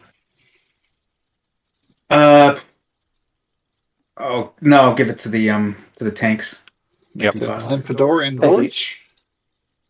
In the meantime, I'll just do the roll on that. But first of all, I'll cast it. Yoink. Oh, it's not showing up on my thing that I cast. I have to do. Okay. Anyway, I'll roll a d20. So don't forget about your +2 bonus to AC. Advantage on. Yes! Oh! I mean, D100. Shucks. What was it? A D percentage, eh? Yeah. Oh my goodness, 49. Man. That sounds awesome. What is it? Oh shit! Everyone turns into bunnies. Gotta make sure I use the right table for this. We all turn into bugs.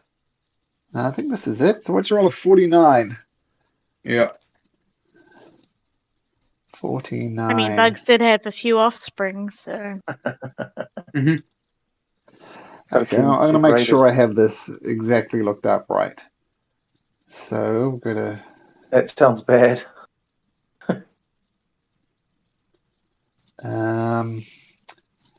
Spells, features... Yeah, here we go, 49. Oh, no. You roll on the world magic search token. Oh, wrong one. Oh, boring. Is that you? No, I just saw the one underneath the one I rolled.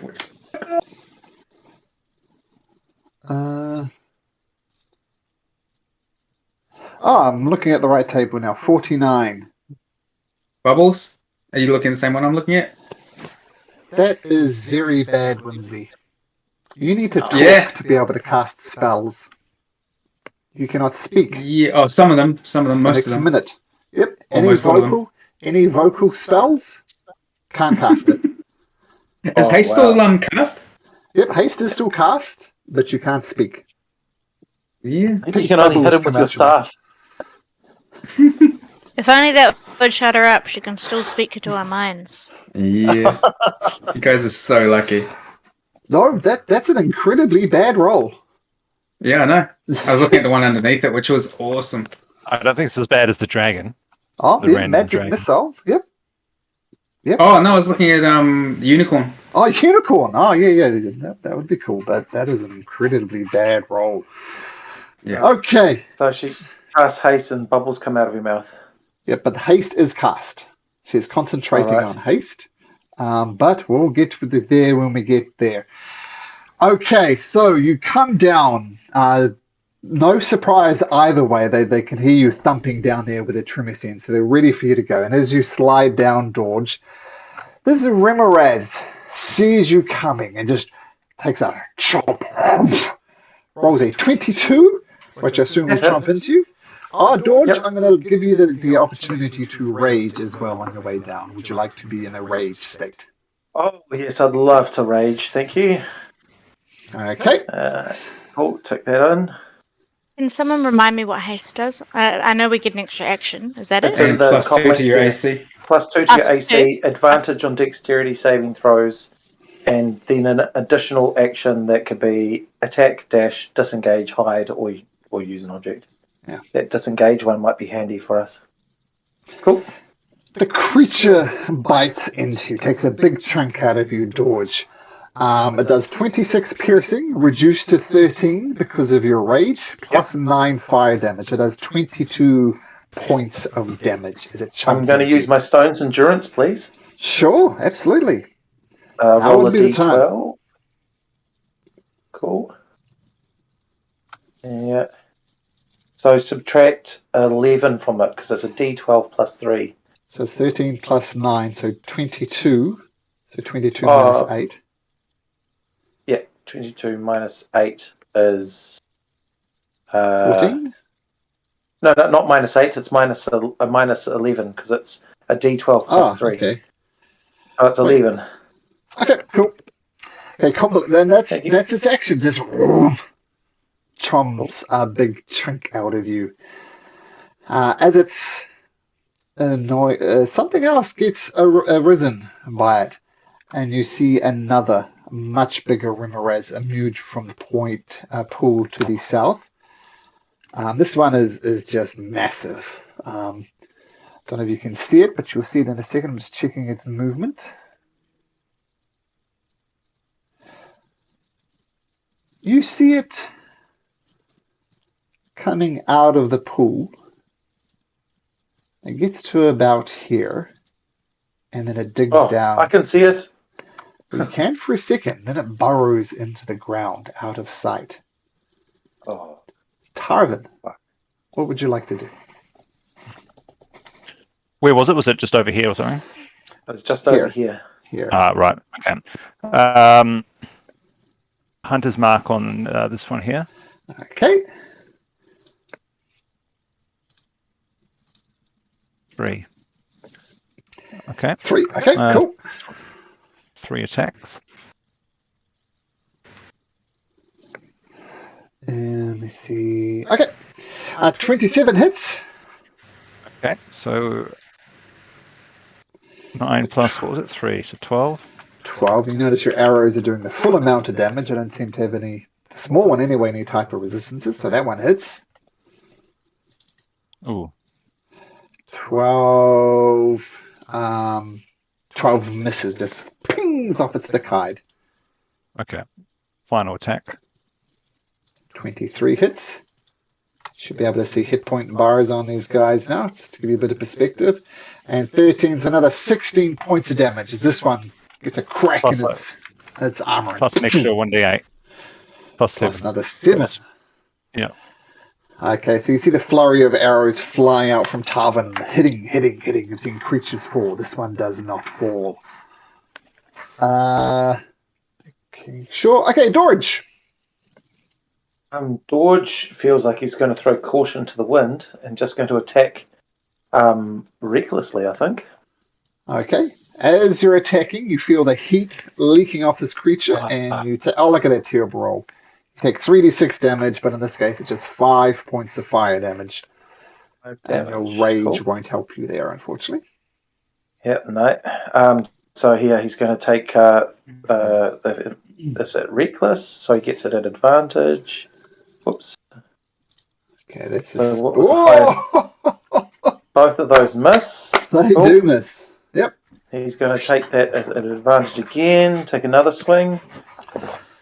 Okay. Here we go. That one hits. Cool. And so that plus 2. How much is it for my rage? I get plus 2 to it. So 15 damage. So 15 damage. Yeah.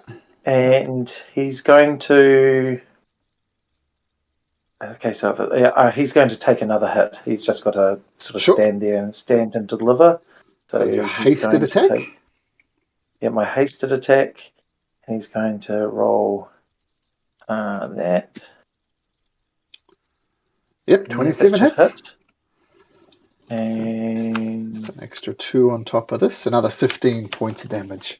What size category are they? Are they one size bigger or 2 sizes bigger? These are large. These would be 1 size bigger. Okay, so just for the huniheki of it, he's just going to push it away 5 feet. Get out of here. Okay. Yeah. And nice. he's actually just going to move there, I think. Dorge, I'm going to throw you a bone. Roll me a d4. You roll a 4, your first attack would have hit. From the bless. How come? Oh, the bless. Yeah, okay. So your first hit now becomes a 12, which still misses. But the bless might have helped. Yep, cool. But it didn't. Okay, Dorge, knocking him back. The creature reels back. It's still looking pretty healthy, though. And this one slides over next to you, Nymphadora, opening up its massive maw, goes to take a bite. What was it, 22? Does that hit? Just hits. Just hits, yes. So you take 25 piercing and 8 fire. So unless you've got resistances, which I don't think you do, you take 33 points of damage. I don't think so. So 33 total damage. Okay, that's its one and only turn. Nymphadora. Yeah. Oh, make me a concentration check, please. DC 16. So make a Constitution saving throw to maintain Bless. DC 16. You get advantage because of that aura, is it? Oh. It doesn't matter, she makes it. Plus you would have got Bless as well. Okay, so you maintain concentration on Bless. You're good. Carry on. Okie dokie. I'm going to attack this thing. I'm aware it will probably damage me, but it's okay. Does 8 points of fire damage as you hit it.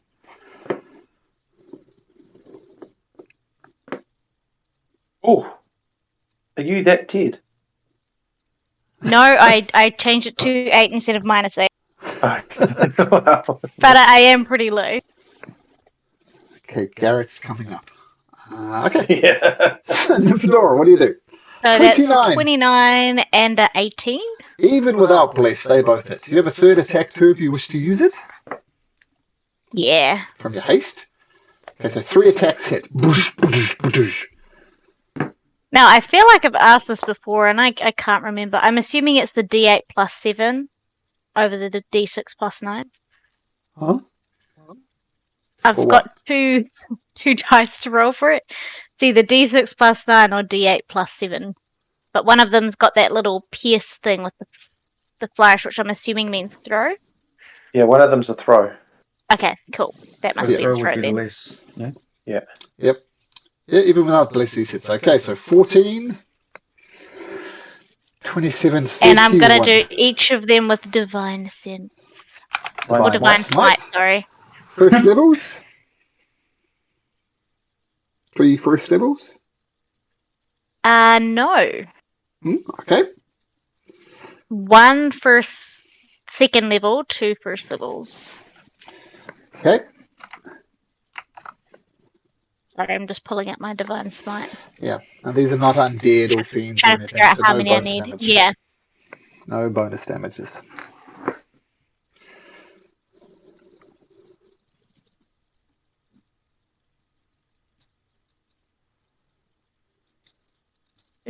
Okay, 3d8 for second level, 2d8 for first level.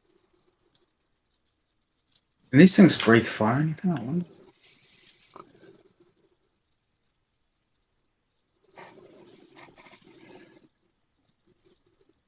Whew. So that's a total for all your smites, 34?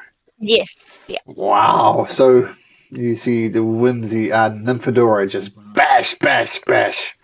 Once again, you're seeing creatures fall before Nymphadora's might. This one does not.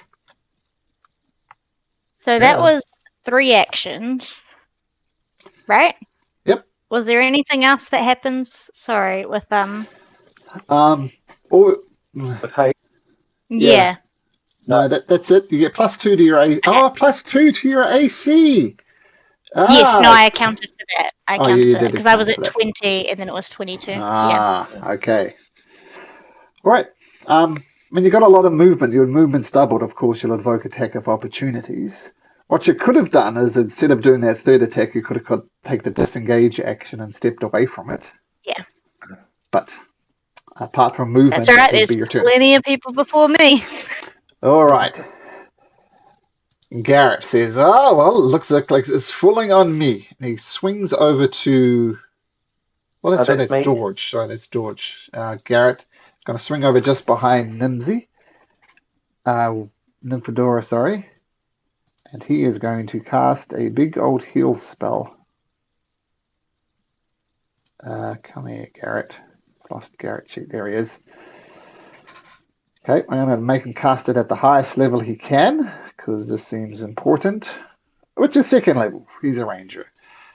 But there we go. Taps you on the back, and you regain 16 hit points from Garrett. And then he steps back and is getting his arrow ready. Whimsy. Whimsy, use her Ring of Ram. Which one looks more messed up? I'm assuming this one looks more messed up. I'll leave it to you to decide to put hit point bars on both of them, so you can choose. So Ring of the Ram, yep. Oh, they're both pretty messed up. Okay, cool. So she'll use all 3 charges on it. I don't believe Ring of the Ram. It doesn't say, to be quite honest. So I assume it doesn't need voice command. She points her ring at this dude, and it was at +7 to hit. So it's a ranged. Okay. Yeah, ranged. So +7. Oh man, she used all 3 charges. On a hit, for each charge you spend. Oh, okay. Do I hit first? Because it says for each charge you spend after. So do I roll first and then decide how many charges I spend, or? Let's have a look. I'll put it up for everyone. Oh, that's not the right one. Display there. 1 to 3 charges. Make a ranged spell attack. The way I read it, you choose before you roll. Like, do 1 charge, 2 charges, or 3 charges, and then they'll all hit or all miss. Oh man, these are big boys. I should put everything into it. Yeah. So all 3 charges? Attempt to, yes. She will attempt to knock off all 3 charges. Let's roll a d20 +7. Yay! 21 hits. So roll 60-10. 60-10. Let's go. Okay, 60-10. Here's 5 of them. And here's another 1 of them. 18. Wow. Oh, those are D6s. I was like, wow, did they do so badly? Okay, here's 5 of them. And here's 1 of them. So 36 points of damage. Which one are you targeting? Sorry, that was the one in front of Nymphadora. It looks like the most bashed up, I think. It's fully bashed up now. The Ring of Ram just destroys it. You can let out a victory chant if you like, but it'll come out as soapy bubbles. Bubbles. And then she does that. And she goes, blah, blah, blah, blah, blah, and then moves, I assume, 30 feet. So 15 feet up there. Sure. Just to get out of people's way. Climbing up the rope. Just get out of people's way. That's all. That's about as far as she's going to move. Good shot. Okay. Yeah, you guys are doing well. You notice another Rimmerez coming from the southern tunnel.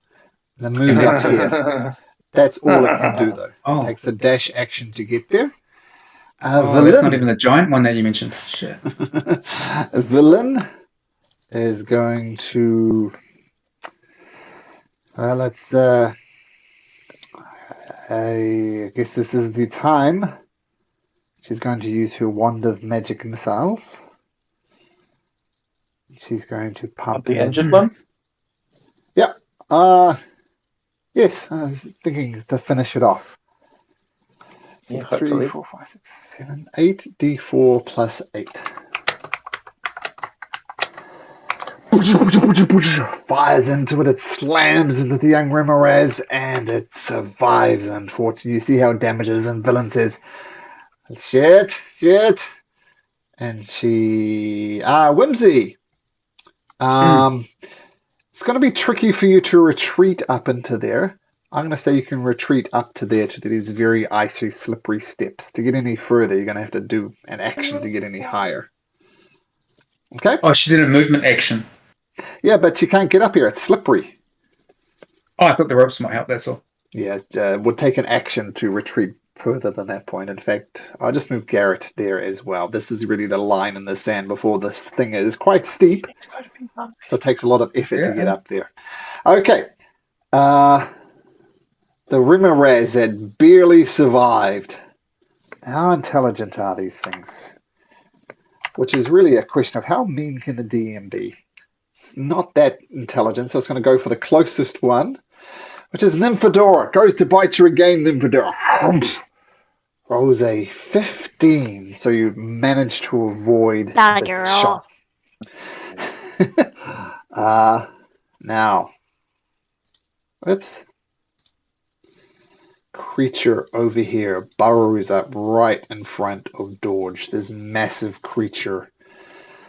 Oh no! Let me put the hit point bar on this guy so you can see how well you're progressing against him. And didn't do it on this one either. There we go. Okay, so the fully formed Rimmerad just burst out from the ice. Goes to bite Dorge. What was a 29, which I assume is going to hit.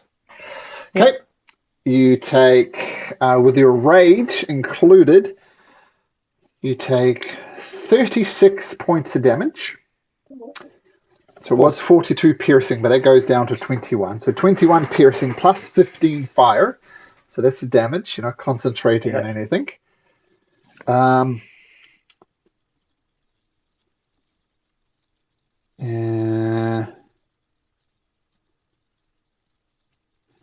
just grab like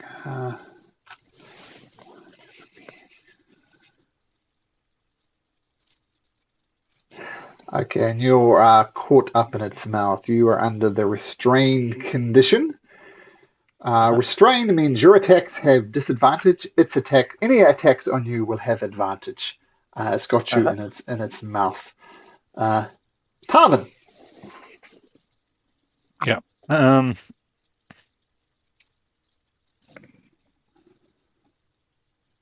Okay. I want to use one of my shots on this guy. Finish him off. Okay. Hopefully. I might. Yeah. Okay. Cool. That hits. And I assume you're going to do more than 3 points of damage. So the creature melts down into the puddle. Help me, Tarvin. I'm going to switch to my laser rifle for my second shot. Sure. But I will use my bonus action first to move Hunter's Mark. To the big boy. Okay. And switch to the laser rifle. See what this does. Oh. Just bounces off its thick hide. That's a miss. Okay, that's me, I'm afraid. Nice. 2 attacks. Dorge, you are restrained. It's got its teeth digging into you. I may as well make it reckless since I'm stuck in his mouth. Which will be a straight attack because you're restrained. Yeah. Because he doesn't get any bonus, and so he's just going to go like that. Oh, actually, I should have been rolling at advantage. 14 misses. I should be rolling at advantage or just straight? When it attacked you, it should have been rolling at advantage, but it rolled a 29 and a 30, so there were no natural 20s in there, thankfully. Yeah, cool. So, too hard to get an angle with your maul in there. So let 2 more attacks, again. Of course, if you want. Yep. Swinging again, another straight roll. Just can't get it. Just bouncing off its thick, scaly hide. No good. I'm just going to have a quick look here and see if I have any type of... No, I don't have a healing potion. I've just got to hit him again. Okay, take a swing. No. Oh, man. Stuck in the mouth. Yeah, you're stuck. Just can't get the angle out of there. No. I'm sorry, guys. Help me.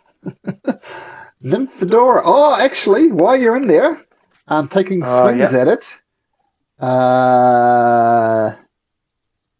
Is it the same for both of them? Yeah.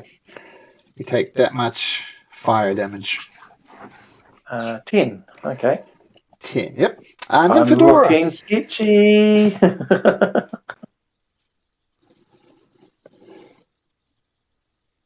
I'm going to lay on hands. Sure. Do you want to get that close to it, though? Or... Oh, no, because that could be your action, then you can hit it, eh? Yeah. So I'll lay on hands, do 35 to you. Oh, thank you.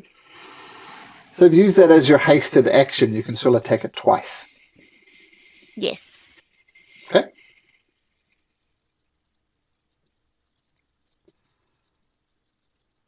That's my attack plus the extra attack that I have, right? Yeah. Because you have 2 actions Cool. normally, and you get a hasted action, which you used for lay on hands. So yeah, two more attacks. Oh, so that would be 4 attacks? No, just 2. Just 2. Because one of your actions was the lay on hands thing. Is lay on hands a bonus action?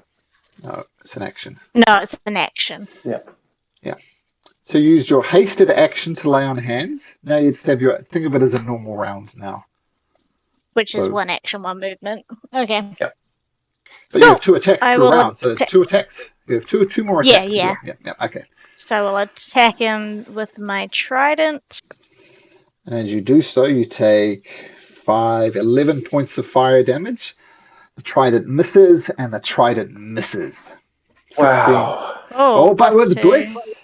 With bliss, the 18 will hit. Yeah, so 1 hit. Okay, cool. So the first one. All right. right. Can I go back in time? Would any of the bliss... if I rolled a d4 for the other 2 as well? Oh, yeah, that second one definitely would have hit. Yeah. Sorry. Should have kept the... yeah, all good. Yeah. No worries. We'll do it that way, yep. Okay, right, so 1 hits. 20... Yeah, so that's 14 plus 8, 22 You damage. I divine smited. Yes, so at first level. 22 points of damage. Boop. Okay. So getting Dorge back up, healing him up. Okay. Does she want to move away from this massive creature? It would get an opportunity attack though, right? It would. Yeah. No, I'm okay. Garrett says, I'm a healer bot. Both Garrett and Nymphadora look like crap, but Garrett's going to choose to heal up heal up Dorge because he's in the mouth of creatures. He's going to do another 2nd level cure wounds. And 18 healing. Okay. Lindsay the Bubble. Swing back there. Yeah, she's having a look at her hypnotic pattern. She's going to give it a crack because she doesn't need a voice for it. Okay. So she creates a twisting pattern of colors that weaves through the air inside a 30-foot cube within range. The range is 120 feet. Yep. The pattern appears for a moment and vanishes. Each creature in the area who sees the pattern must make a wisdom saving throw. On a failed save, the creature becomes charmed for the duration. Okay. So she's going to give that a crack. She's going to put it... Does that mean that my friends are also affected when it says creature? Otherwise, the spell makes no sense, and I don't know why I haven't. No. You can put it around the Rimmeraz, and it's only creatures who are within that will see it. So you would drop haste. Oh, we're not going to do that. Okay, so we're going to move back. Man, I don't have any... Damn, I don't have any missile weapons. That's a really dumb thing. I was putting everything into Firebolt. She will... How does the non-verbal condition last? 9 more rounds, counting. Don't worry. Okay. 8 more rounds. 5, 10, 15, 20. Yay, I can reach the big guy. She's going to throw a dagger. What the hell? Here we go. At the big dude. Okay, throwing it, sure. Yep. 20 feet. 10 plus... Oh, 16. You're blessed. Roll a d4. Hey, yes. Man, she's a mean dagger thrower. Okay, I'll 6. spoil it. The armor class is 17, so no matter what you rolled for Blaze, it's going to hit. So roll damage for your dagger. She rolled a 6 plus 3 is 9 points of damage. Have some of that. Oh, whoa, I'm looking at the wrong thing. Sorry. Yeah, 3 plus 3 is 6. 3 plus 3 is 6. It doesn't have any immunity to that, so you do 6 points of damage. Well done. Feel the pain, biatch. And then she moves back 5 feet. No, you can't. Oh. That's the very steep. Oh, that's how far I moved. Yeah. Oh, that's how far I moved back last time. That's the limit, right where you are. Okay. Well, she'll start moving back if that makes any sense. Start scampering up. The younger Rimmeraz comes around and swarming around Nymphadora. It's going to come in for a bite. I was 23, which is going to beat it, even with your hasted armor class. And it does 30 points of damage, 26 piercing and 4 fire. So 30 points of damage in Fedora. Dang. Villain says, oh shit, maybe we should have gone for the Cthulhu. This is bad. She's used all of that. Yes, got to do chill touch. Yeah, there's only 5 of us in here at the moment. That misses as well. Oh my goodness. Okay, you got some bad news coming up for Dorge. Whimsy sends, what's her name? The German lady? A message in her head saying, I don't think chill touch is going to work. Oh no, it's necrotic. It's necrotic. Okay. Yeah. The name is chill misleading. touch neither does cold damage nor is it a touch spell. It's the worst. That's the most misleading spelling. Doesn't do chill and it's not a touch spell. Okay. So it's going to try and bite you again. It's going to do so at advantage because you attacked recklessly, which makes it a 26 Dorge. I'm at disadvantage anyway because I'm in your mouth anyway. Okay, so for numerous reasons, you are still raging though. So with that, you take 20 piercing and 11 fire.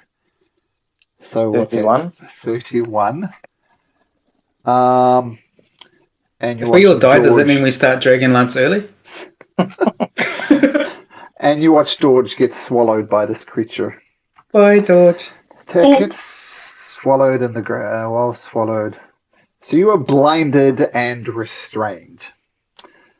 Blinded and restrained. Wrapped up by a remoras and blinded and restrained. George, in the belly of the beast. Tarvin has a go before me. Oh, sorry, did I miss Tarvin? Sorry, Tarvin, as you were. See.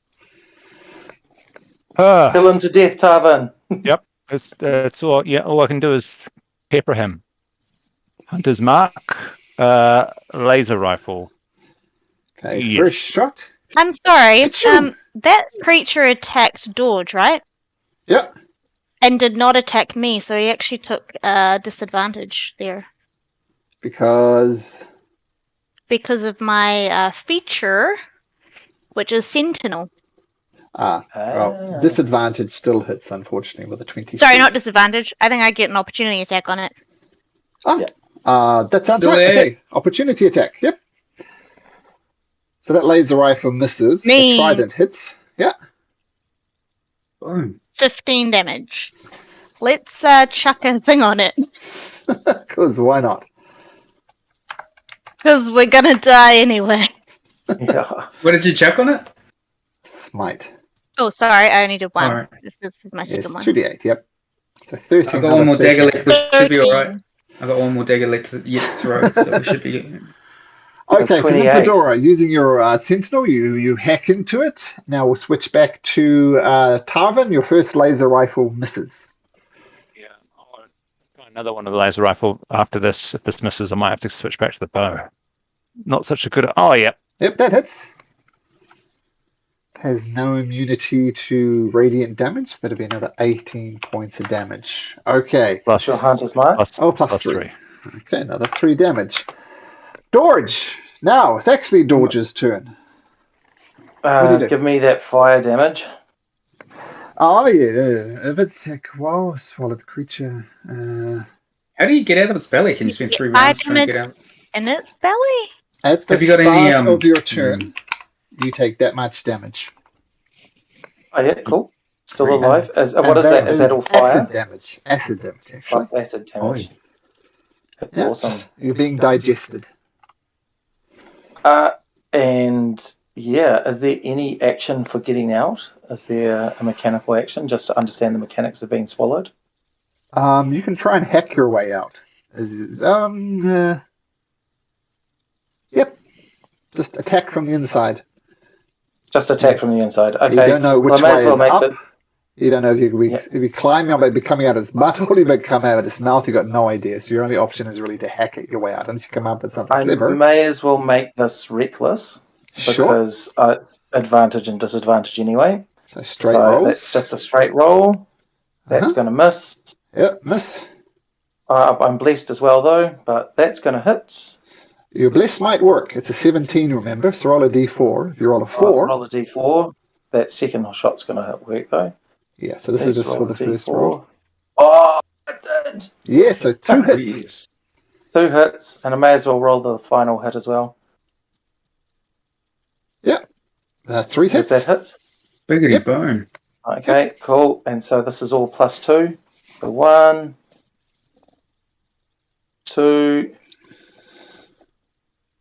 3. Oh. So that's 25, 34, is that right? Yeah, but I get +6 on all of that because I'm 34, raging. 40. Wow. 40. Okay, now we're going to do something And he interesting. Yep. And 40 so much that he decides to spew me up because he's got indigestion. That's right, eh? Yep. Okay, now I'm going to try something here. So I just brought up my video, which I should have had before. Now I did this thing. So here's the thing. When the creature takes more than 30 points of damage from inside of it, it gets to make a Constitution saving throw to maybe or maybe not throw a Dorge. Okay, now I was joking. Its Constitution modifier is +5. The DC is 15. So in other words, it needs a 10 or better on a dice. You want to see a 1 to 9 on the dice. Okay, 1 to 9. Now, if you look at my screen, oh, look at that. Oh, it's not quite right. Oh, it's an actual dice. It's an actual dice. 16. Yeah, so you want a 1 to the 9 on this dice. So if I roll a 1 to a 9, you will be regurgitated up. This is the first time I've actually done this. Okay, so 1 to 9 on the dice. Actual dice rolls in virtual tabletops. 1! Oh, is that what I'm looking at, or 13? 13. It's a 13. Yeah. Oh, okay. So that was close. But okay, I'm gonna go for oh man, 25% chance. She will Whimsy will attempt 2 sorcery points to bend luck on that. Which means you roll a d4 and roll a 4, please. Oh yeah, okay. Wasn't expecting to roll a d4. Let me get my dice bag. So if I roll a 4 on a d4, it's a reroll? Oh, yes. It's a fail. If you roll a 4, then it takes it down to 9. Okay, well let's just so that's 3 or 4, eh? No, 3 takes it down to 10. I needed a 9 or lower. Okay, 25% chance. Otherwise you're dead, am I right? Not dead, I'm just stuck in his guts. Yeah. So this is like subtracting 4 from the roll, right? Oh man, 25% chance. Yeah, let's go. I'm placing the dice. I'm not rolling the dice. Just making sure it's visible. Whoa, that's not very visible. You have to take my word for it. No. I mean, this is a jumbo size D20, so. Yeah. But we'll roll it. It is a 2. Dang. Oh well. Good thinking, thanks, though. Worth a shot, Nigel. Jobless. I gotta take off this. I call that my box of doom for very important rolls. And that was a very important roll, so. Oh yeah. I think that's pretty cool. Okay, so unfortunately you do a lot of damage from the inside, but it does not spit you out. You are still in there, Dorge. And that's your turn. You took the damage from being in there. Nymphadora, what are you doing? Ay.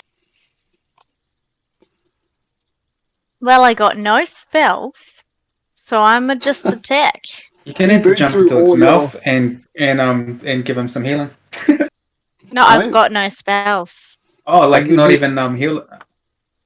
I have 5 lay on hands left. You can't reach. You can't touch Dorge. Yeah. So I've only got 5 lay on hands left anyway, and I'd have to touch him because it's a touch. So I'm going to attack this thing and hopefully rip him out. We'll see. And have you burned through all your spell slots, have you, with your smites? That and bless, yeah. Okay, well, take a swing.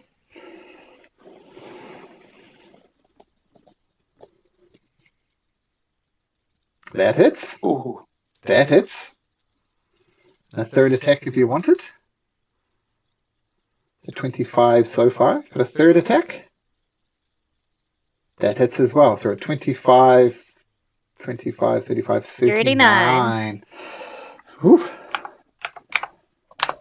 Creature still manages to hold on. As you see, though, it's looking quite rough. Garrett calls out from beyond yells very loudly and says, George, do you want me to shoot it or heal up Nymphadora? She looks terrible. Your choice. He replies, if I was to make a choice, I would say George. heal up Nymph. I'd heal up Nymph. Yeah, definitely heal up Nymph. Okay, he tells Whimsy telepathically, and Whimsy's bubbles come out of her mouth. Okay, so he's going to use his last second level cure wounds on Nymphadora. So that's 11. Now he's got 3 more first level spells, and he's going to swing back over here to the line. I also don't want to say this, but I believe I was meant to take some burning damage. Oh, yes, you did hit 3d6. So that much. 8 points of damage. And you should be making Constitution saving throws. Let's do that. What were those for? That's a 22. That's I think we missed one. It didn't attack her. But let's just do one. Yeah, it's only the one. Okay, well, regardless, yep, you maintain it. Garrett casts that. Bubble Girl, what would you like to do? Got a mean dagger coming. She's going to throw a dagger at the... How many daggers do you have? This is the last one. Okay. All day, every day. Where are you, dagger? Oh, there. Yoink. Nah. Just plus 2 is 16. You got bless. Yeah, it's only 16. Bless. You need a 3 or a 4. It's only 16. Bless. Aren't they? Oh, D4. Oh, sorry, I thought it was plus 2. My bad. Yeah. Okay. Gotta make your way to 17. Yeah. Oh, you do. Roll damage. Okay, so this is D4 plus, there'd be a plus 3 to this. 2 plus 3 is 5. 5 points of damage. Nice. And she continues to scramble up. With the half scramble she did last time and the half scramble this time, does she get 5 feet? Make me an athletics check. Athletics. Say DC 10. So, can we do acrobatics instead? 11. You make it anyway. So feel free to go 5 feet up this slippery corridor. That's it. That's where she'll stay. She's good. She feels comfortable there. There's only one person this young Rimmerase can attack, and that would be Nymphadora. Comes at you with a massive bite attack again. Oh, that's a terrible roll. Rolled a 10. That's going to miss. Okay, yep. Goes to chomp Nymphadora and misses. The villain says, well, I hear what you're saying about chill touch, but I got to give it a go. This is for the big boy. And she rolls. Oh dear, that's terrible. She misses. The Rimmerase is slowly digesting Dorage. But it can still attack with its bite. And it's going to try and bite Nymphadora. And now... I'm going to see if it just checking to see if it can swallow 2 people. Is there no saving throw on that swallow? Well, mechanically it needs to make 2 successful bite attacks. This is what happened to Dodge. It bit it got grappled. If it successfully bites again, you get swallowed. It's just too bad. And it can swallow more than one, but let's see if it bites Nymphadora first. 24. So that's definitely going to hit Nymphadora. And Nymphadora, you take 47 points of damage. I believe that will knock you down. Yeah. Worse than that, you get knocked down. You are dying.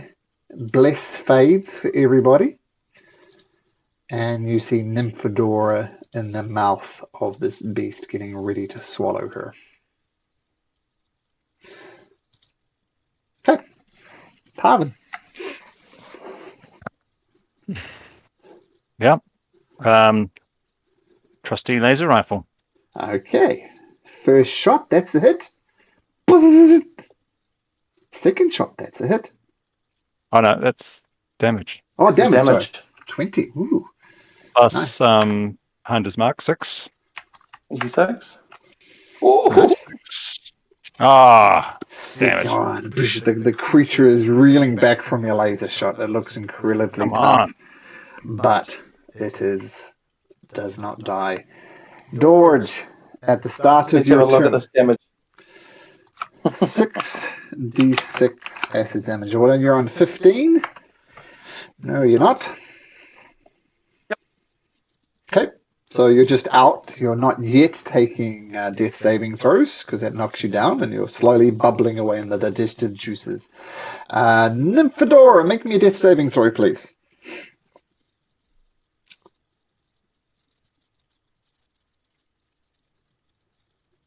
It's one failure.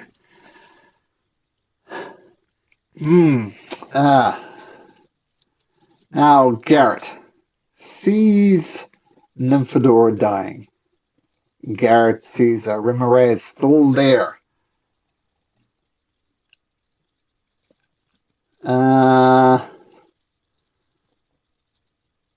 He's got to heal her, doesn't he? Well, I don't know. In order to save her. I know But that I'm a bit... Dorge is definitely going to die, though. His digestive juices and things looking pretty...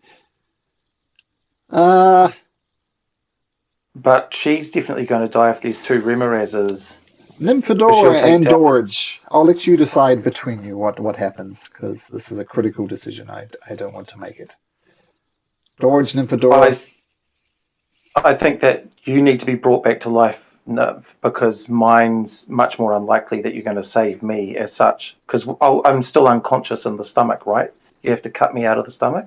Yeah, because Whimsy's passing on a message that hopefully, because I'm going to drop haste now and go for a hypnotic pattern, and hopefully buy us some time. Yeah, but their mere presence still hurts her. Does that command nymph? Do you need to speak for that command on that staff to work? I don't know. Yes, I do, because it's a command spell, so you need to tell them what you're going to do. Okay. Unless I can get in there, unless I can do it in there. Can't do it telepathically? I don't know. It doesn't actually mention any of that, so I don't know. I mean, in the answer to that question, I'm going to say you can certainly try.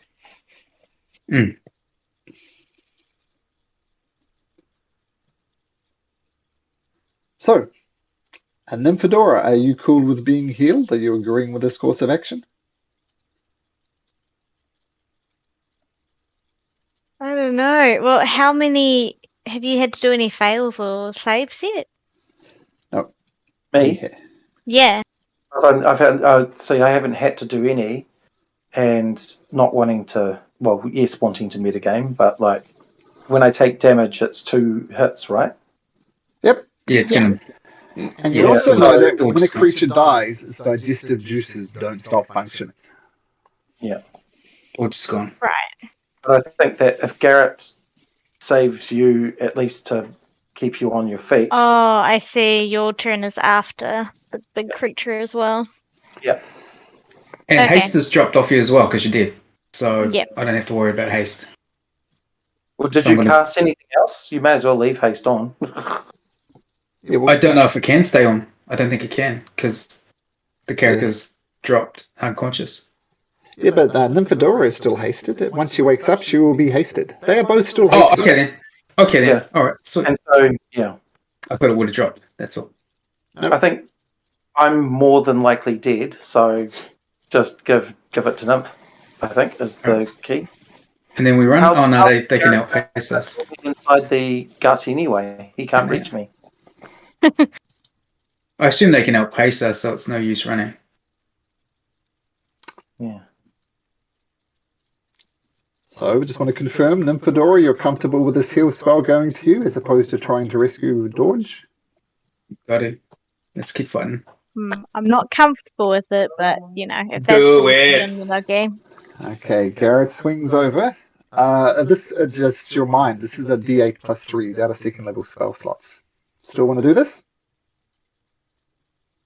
Alright. I guess I'm still hasted. You're hasted, you can use the disengage as your hasted action, so you can Oomph. attack and get away and that sort of thing.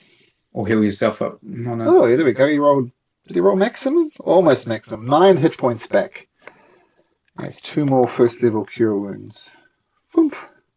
Hey, you got some lay on hand? I have 5 points from lay on hand. Whimsy. So she will blow some bubbles, and if anybody can read lips, those bubbles say "fuck you all," you nasty, angry monsters, you. But yeah, otherwise she can't do a damn thing. Okay, so you're just cursing at the creature with bubble speak. With bubbles, yep, with pink fluffy bubbles. Do you wish to try your Staff of Charming? I suppose it's worth a crack. Yeah, she'll give it a go. And she will command this guy to spew up. So this is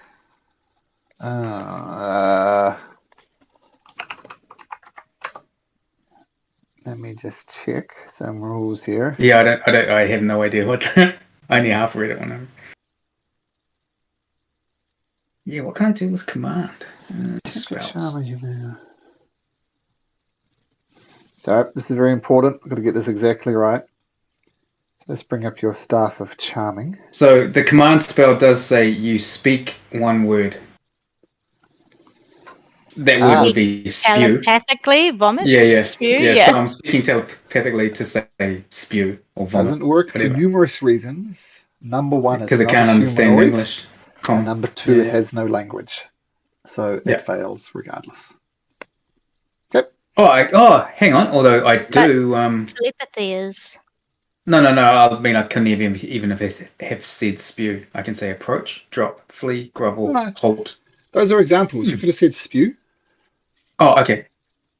Yeah. Well, she gave it a crack. Once again, you're casting charm person. It is not a person. Oh, it's command. Oh, it's command. Okay. Let's have a look. Command. I'm pretty sure it's of a similar nature, though.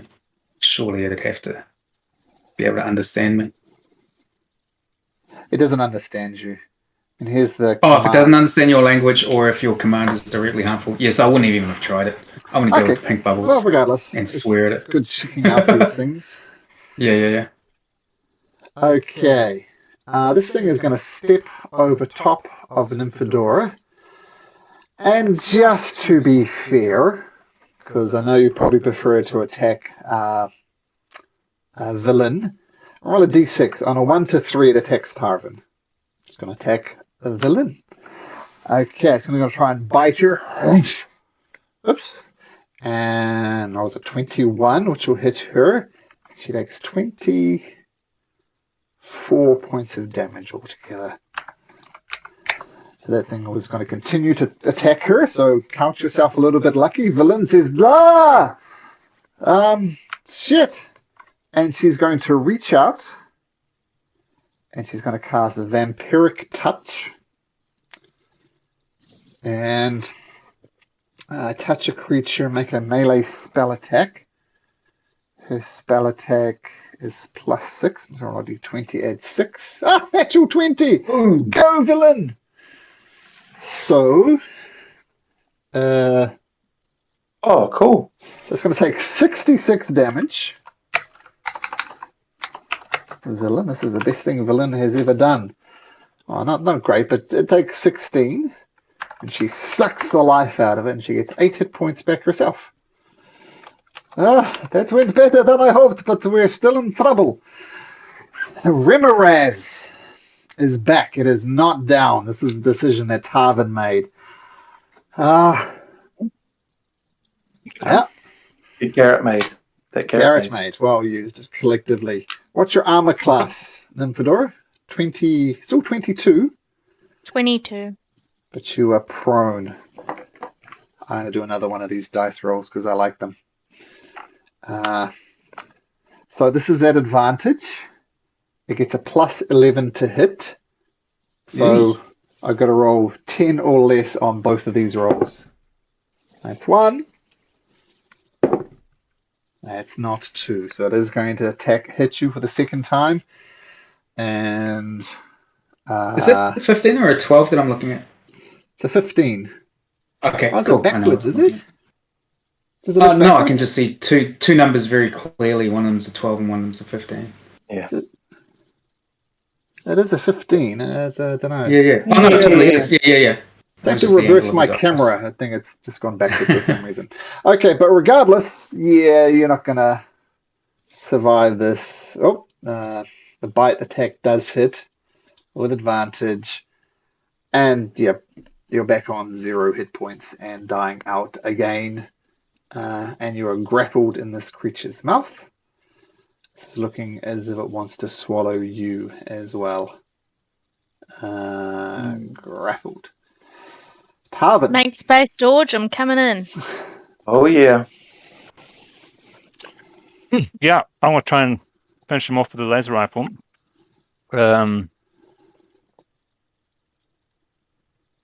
Yes, come on. Plus 14.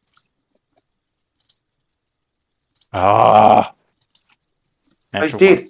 First one takes him down. Oh. Second one, while you're doing it, misses. Yep, second one's a miss. Okay. That's me. Yep, 2 attacks. George, 2 failed death saving throws as you digest. Nymphadora, death saving throw, please.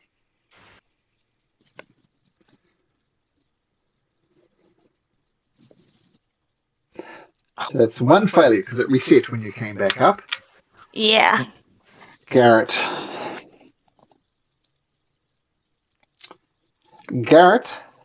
He needs to get in there and start cutting that stomach open. It's going to go in via the mouth. He's immediately going to take that much damage. 8 points of damage. And he's going to try and reach in down to the gullet and try and pull him out. The DC for this is 17. And can Whimsy help him in that 2 of her daggers are stuck in there? And if she could use her mage hand to help cut it open. Does that help? He's not cutting. He's going inside to try and pull him out. Okay. He's going inside. All right. No worries. No, that makes much better sense. Garrett, there is no subtlety about this. This is going to be an athletics check. His athletics is +1. He needs a 16 or a better on the dice to pull George out. 16 or better. So let's do one of these rolls again. Look at that. Oh. Nice. Oh my gosh. Spits him out. And that's Garrett's whole turn. Whimsy. Am I still in the mouth of it? I'm going to say you fell because it needs its muscles to do that. So you're no longer grappled. You're just fallen on the ground. You're not grappled. Fallen on top of it, though, away from that other one. So Garrett heroically pulls George out. Look at that 19. Isn't that beautiful? All right. That's stunning. Yeah. It's a hard roll. Okay. Whimsy. Is pulling my dagger from one creature a free move or a bonus move? I'll let you do it as a bonus action. You'll have to make an athletics check to try and pull it out, though. Okay, I'll give it a crack. So 5, 10, 15. Does anyone have a healing potion? Do you have a healing potion, Whimsy? Oh, I think I do. Just a moment. I don't believe Whimsy does, but I'll have a look before I do this. Yeah. Don't you have some healing spells, Tarvin? Yeah, and I have healing spells, and I've got some antitoxin. So heal one of us up, please. And I got potion of healing. Yeah, Whimsy's got none of that, but she will do an athletics roll to hopefully pull this dagger out. All right, in my next turn, I'll heal you up. I can heal both. And then she'll throw that dagger 5, 10, 15 to throw it at this one. At disadvantage, because you're within range of it. It's a disadvantage. Oh no, just you're over here. Sorry, I was getting confused. No, Yep. straight roll. Straight roll. Oh, okay. Actions. Oh man, what's the one for disadvantage again? Oh, It's that not one. disadvantage, it's a straight roll. Straight roll. Cool. Oh, straight roll coming up. Yoink. 11 to miss. Okay. You're not blessed anymore. No, 11 misses. No. Okay. Oh, I see. It's first one. Sorry now. Yep. Cool. Yeah. I thought you were Nymphodoros. For some reason, I always get you confused, as if you're related or something. Is that your turn, Whimsy? That's me out of that's me out of actions. Yep. Cool. Okay, the young Ramirez is going to continue to bite Villain. And 14. Does that hit Villain? Does she have mage armor? Shield? No, she doesn't. That's going to hit her. Villain takes 20 points of damage. And can she do the vampiric touch again? She can. She's going to cast that. Rolling a d20 plus stuff. Plus stuff is 14, and 14 is enough to hit. Okay, so she does... What does she do again? She does 3d6 necrotic. A 12 damage to it, and she gets 6 hit points back. And she gets 6 hit points back. Okay, Big Rimaraz is dead. So it won't get a turn. And Tarvin. Have you had any losses on yours, Nymph? Yes, I've had one. Yeah, and I've had 2, so... Your priority right now. Yeah, but if it... okay, yeah. If you take damage, you're in trouble as well. Oh, no, you're not, because you're not going to be taking damage for ages. All right, maybe. I don't know. If you don't hurt Dodge this time, there's a 50-50 chance of dying. Yeah. Tarvin? Should I try and heal Dodge then? Yeah. I'll have to... It's a cure wound. No, you can stay close to the Ramirez and just park yourself there, and you won't get an attack of opportunity. But also an attack of opportunity is nothing in the grand scheme of things. Okay, I'll give you a level 2, eh? Oh, thank you. 12. 12, okay. And of course your death saving throws reset. He's up. You are prone on the ground though.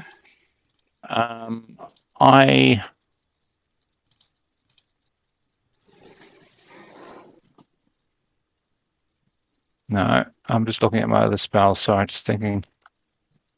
Of course, with the other spells, you can't cast another spell, because it would only be a cantrip, and there are no bonus action cantrips. I've got a bonus action spell, but listen. Bonus action spells? Is it a leveled spell? Zephyr Strike is... It's a cantrip and it's a bonus? It's... just says bonus action. It's a casting type. Doesn't say cantrip or anything. Zephyr Strike is a leveled spell, is it? It must be, yeah. Okay. Let's have a look. Class spells. Most of my spells are bonus actions and lots of things. It's a level 1 spell, so you can't cast it. So it'll be 2 spells in 1 round. You can't do that. Yeah. But as his class, doesn't he get it as bonus? I mean, it is a bonus action spell, but you can't cast 2 leveled spells in the same round. Okay. The only way you can cast 2 leveled spells is if you cast Misty Step, which is a leveled spell as a bonus action. You can then follow it up with a cantrip, but no actual leveled spells. So can I attack? Well, use your action for Cure Wounds, so nope. Yeah, no. Okay, well, that's me. Okay, George. I think you owe Garrett a beer, by the way. That was amazing. Yeah, and Tarvin as well. George stands up. That's only 5 feet of movement. Still got haste. It's all good. Yep, you are still hasted. Yep. Yep. How much was that thing? He's going to...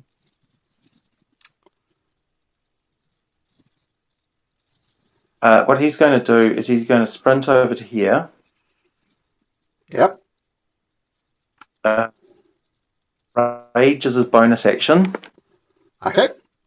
Rage is up again. And he's going to take his action of hitting. He's just going to roll it straight. Okay. So, was that 17 hits? Yep. Okay. Plus and 2, whatever this is. That plus 2. 14, got it. Which is 14. And in that, he's going to use his crusher feet to move it to this part here. So Whoosh. Away 5 feet. Yeah. And that. And then he's going to move forward again. Uh-huh. And he's going to take his second attack. Nice. That misses. Does. Let's just have a look at this sucker. And then he's going to use his bonus action as a disengage. Sure. Or your hasted action. His hasted action as a disengage and just step back there and look over at Velen like, I'm not a coward. No, he's going to go back behind. He's going to go back behind Tarvin as well. Velen goes, shit. Okay, Nymphadora, you are still dying, so make me another death saving throw. Don't roll a natural 1. I feel I've already cursed you by saying that. 2. Oh my god. 2 failed death saving throws. Garrett, yep. He's going to has to use a first level, but Healing bot that shit. He's a heal bot, yep. So Nymphadora, you're on 5 hit points. You're still prone on the ground. And that's Garrett's turn. Yep, just saved you from dying. That was good enough. And Garrett swings over here, because why not? Bubbles! He will take your other dagger out of that creature and throw it at the other one. If you make me an athletics check first. See if you can pull it out of the corpse. DC 10. Oh, no good. Get it out. And then lots more bubbles escape her mouth. in the shape of an F-bomb. In the shape of an F-bomb, indeed. Okay. And she will move over here. Okay, this creature was annoyed that Villain is getting hit by multiple angles. Yeah, probably wants to attack Villain again. Well, let's see. On a 6, it doesn't attack Villain. I mean, sorry, 6 is what it needed to attack someone else. So it's going to continue on to Villain. Takes a step over there. And take a massive bite out of Villain. It's a 25. That's going to hit. Ugh. Villain goes down. She is out. God. That was 36 points of damage. She's going to make a death saving throw. 1 success. Tarvin. Bonus action, Hunter's Mark. Sure. Laser rifle. Laser rifle, that's a hit. 17 radiant. 17 plus 4. 4, got it. Natural 20. Ooh. Okay. Nice. 17 plus 4. It's no, roll another 3d8. So 17 plus 4 plus a 3d8. Okay, cool. 21 so far. I wish I could press my button, because I would like to know, how do you want to do this? Oh my Yay.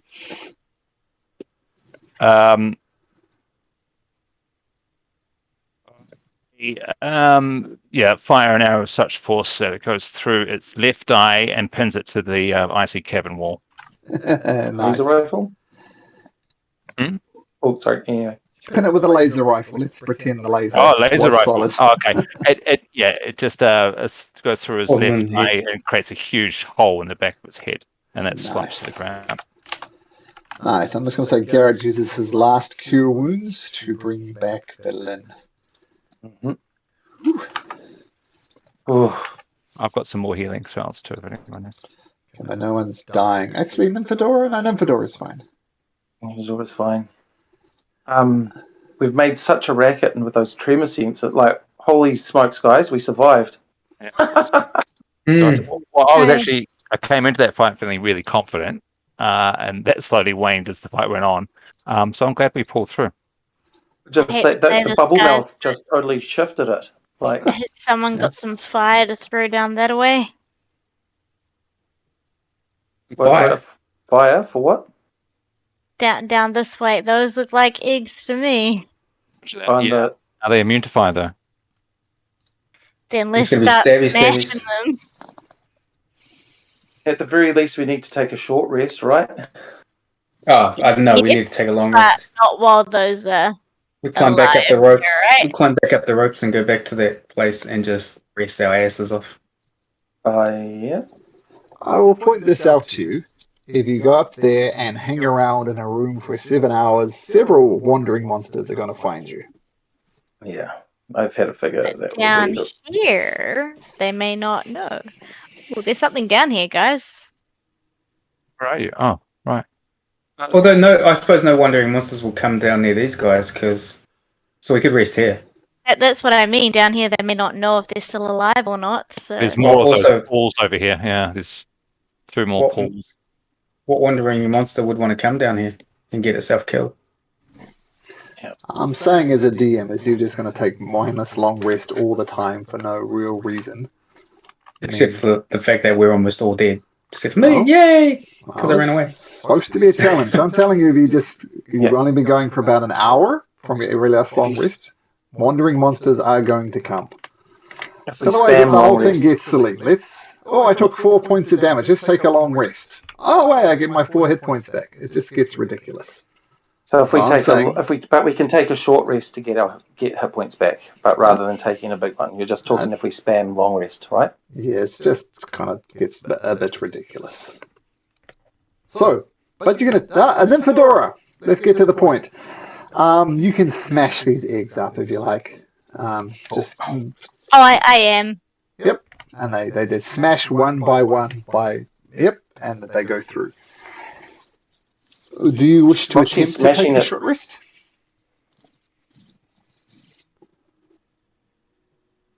I'd like to. Whimsy would get her spells back. Tarvin's pretty much full health. And Whimsy's no longer bubble mouth. I mean, it was a minute, I think, so that's plenty of time. Yeah. Still had 7. That was only 3 rounds. Yeah. But, 3 rounds is a long time in game time, but, that was 18 seconds. 2 dead people and 1 almost dead. Oh, no, 3. 3 of us went down. I'd like to take a short rest if we can. Okay. You roll a something. Yep. You can take a short rest. Oh my gosh. I'm going to use all of my things. Where is that short rest? At die 1d12 plus 3. I'm definitely going to use...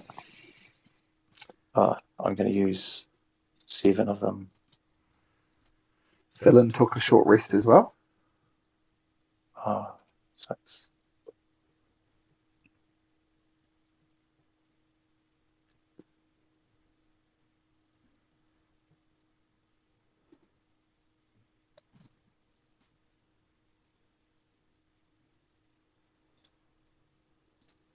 It applied it automatically. Cool. And I can roll another one, can't I? Yeah, up to 9.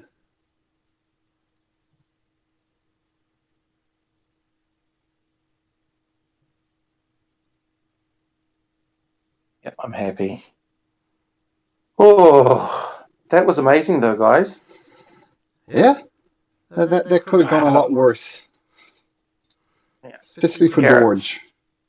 But I also think for Nymph as well, like it could have quickly turned into two of us going down. Oh yeah, I was almost down twice. So you've got your lay on hand, so at the very least you can bring people up if you need to. Yes, I think that's the only thing I get back. And so we're just going to be a bit fighty. Whimsy, you've got quite a few spells. Oh, sorry, no, I don't have lay on hands. It only I don't comes think I back do after get- long rest. I don't think Okay. I do get spell slots back, do I? From a short Well, how many spell No. slots did you use though? You only used like 3, right? 2 third level and 1 first level so far. That's all. Yeah, so you've got a whole bunch of second levels and that sort of thing. So you got stuff to work with. Garrett, Tarvin, how much have you got left? I've got 2 1 level and 3 2 level. Garrett's tapped on spells. Does anyone need any healing? No, we've used our healing from our short rest. Cool. So I'm feeling pretty good. Okay, cool. But that healing might be very beneficial in terms of that. Can I ask anyone with cantrips if we could just destroy the eggs that are in the hot pools as well? Are there any eggs in the hot pools? Yeah, or firebolt those. Yeah, there are some. Well, obviously you wander around the cabin and just kill egg after egg after egg. So any eggs you find, you destroyed. Yep. Easy enough to do. Looking at these bones around here, are there any human? Are there any human bones down here? There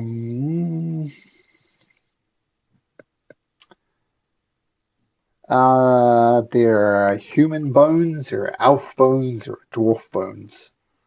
I want to have a search for something of value in and amongst it. That's what Whimsy was doing during the whole short rest. You wander around this whole cavern with all these pools. You can have a look at these side caverns if you like. They're fairly featureless though, so if they don't stretch too much further. Yep, this cave to the north here. Have a look if you like, if you want to complete your map, but there's nothing much of interest in there. Nothing much of interest in the side cave over here as well. It seems as Rimaraz did not hoard any treasure. There's no treasure left behind by adventurers that have died. So this big tunnel here, is that going up? That one. This one here. This tunnel here. Both goes up and down. Oh, it goes deeper. And it goes higher. And all the other tunnels go up. And we're trying to get deeper, aren't we? Isn't that what we're trying to do, to get to the Lost City? We're just trying to get around Cthulhu Monster, aren't we? That's all Whimsy saw. So we go deeper then, down here? There's 2 tunnels, one up, one down, right? Yeah, like at this point here, that they split. One goes up, one goes down. Oh, yeah. There's also this one down here, but you said that goes up? Just this one over here goes up. Goes down, sorry. All the others... Wait. Yeah. Looking where we are, this one here, the one that goes up, presumably might be the first Rimaraz hole that we found, because it's like we're on that side of the map. Mm-hmm. So I suspect that might be the first Rimaraz hole. And yeah. So I don't think we need to go up. The question is whether we need to go down further. Well, the if only that's one what we're trying to get to a the only deeper one that level goes, of. Yeah, the only one that goes down is this one. Why don't we want to go up? I think that this one here that goes up on this one only, I think that's the one that takes us back to where that where the last place we healed up was. No. Does that make sense? No. Because it's the It's the only other tunnel that's on. Anywhere that links, it would link up to the Gerald. Yeah, where the fallen tower was. There's two Ramirez towers. Yeah. Oh, that one. Oh, the hole. Sorry, I thought you meant like. Oh, that's right. We'll be in the tunnel. Yep. Sorry. Sorry. Yep. My bad. And so I don't think we need to go up that one. Well, I mean, it's time, right? We could just check it out. It could be another chamber or something with some. Oh, yeah. Some booty. Feel free to wander up that tunnel if you like. There you go. I mean, it's a little bit slippery, but you can do it. You got time. Time is on your side. Yep. And we'll get those ropes back too. Just to George can climb. His climb speed is his walking speed. And the doctor orb. My Roll20 just collapsed again. It's been very naughty today. You're right. This tunnel here just leads back to where the fallen tower is. Hmm.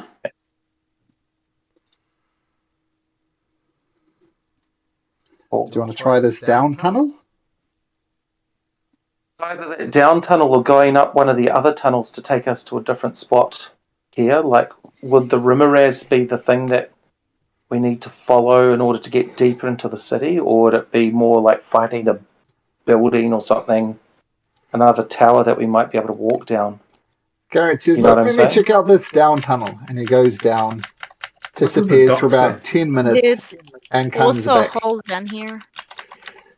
And Garrett says, well, we can go that way if you like. It would require the DM creating a brand new Underdark adventure for you.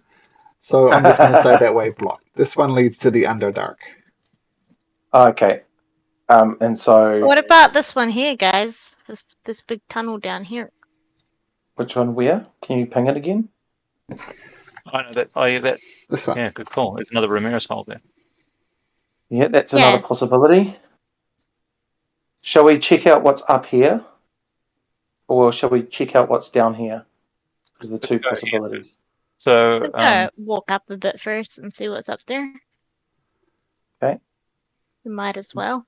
Dorge is happy to take the lead once again. So were you going up this tunnel here?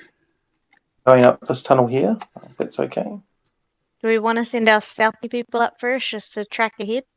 Oh, yeah, potentially. Tarvin, do you want to do that? I'm going right up. I'm going to say this is at. Oh, I was going to say this is at disadvantage, but it doesn't really matter because you're climbing up a slope. Okay, so thank goodness. You're perfectly stealthy, Tarvin. Sirenscape. Wah. I'm slipping, sliding, falling back down, and falling into walls, bouncing off the walls. It's stealthy. Shut up, bro. Shut up. He's doing so. I couldn't even tell. He's like a bug. I nominate someone else as the stealthy person. Okay. What can I see here? What kind of wall? Some statues or something? Well, I'll tell you what you see. You see, clinging to the 30-foot high ceiling of this cavern is a forest of icicles, some of which have grown to a length of 5 feet or more. Embedded in the south wall is a cylindrical dome building made of a seamless black stone and decorated with faintly glowing constellations. Rime-covered statues of human wizards stand in front of this building, gazing out from atop 3-foot high stone pedestals. In the building, the statues are raised by a 5-foot curved stone platform enclosed by a low wall with stone steps leading to it. Now, Tarvin, can you make me a dexterity saving throw, please? Icicle time.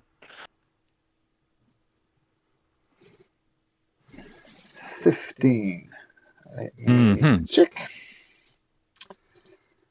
Because needless to say, with your 9 stealth, something saw you. Okay, no, in fact, so make me 2 dexterity saving throws, in fact. Make me another one. Marginally better.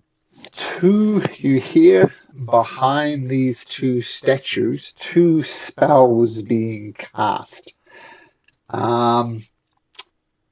It has no noticeable effect on you. You manage to dodge it as these glowing white balls of light try and hit you. You dodge left to the right. You're not actually making a Arcana check for me, Tarvin.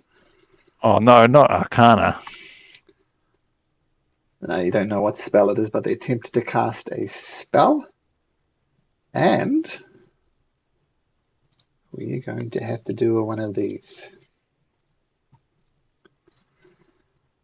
And I think this will be the perfect point to end it, with Tarvin in a bit of trouble. All right.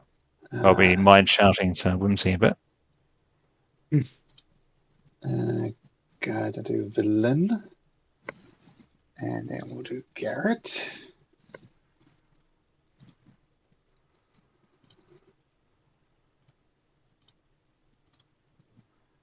All right. Did we get everybody in? Nymph's not in. Whoops. I was doing the thing. I don't see Tarvin either.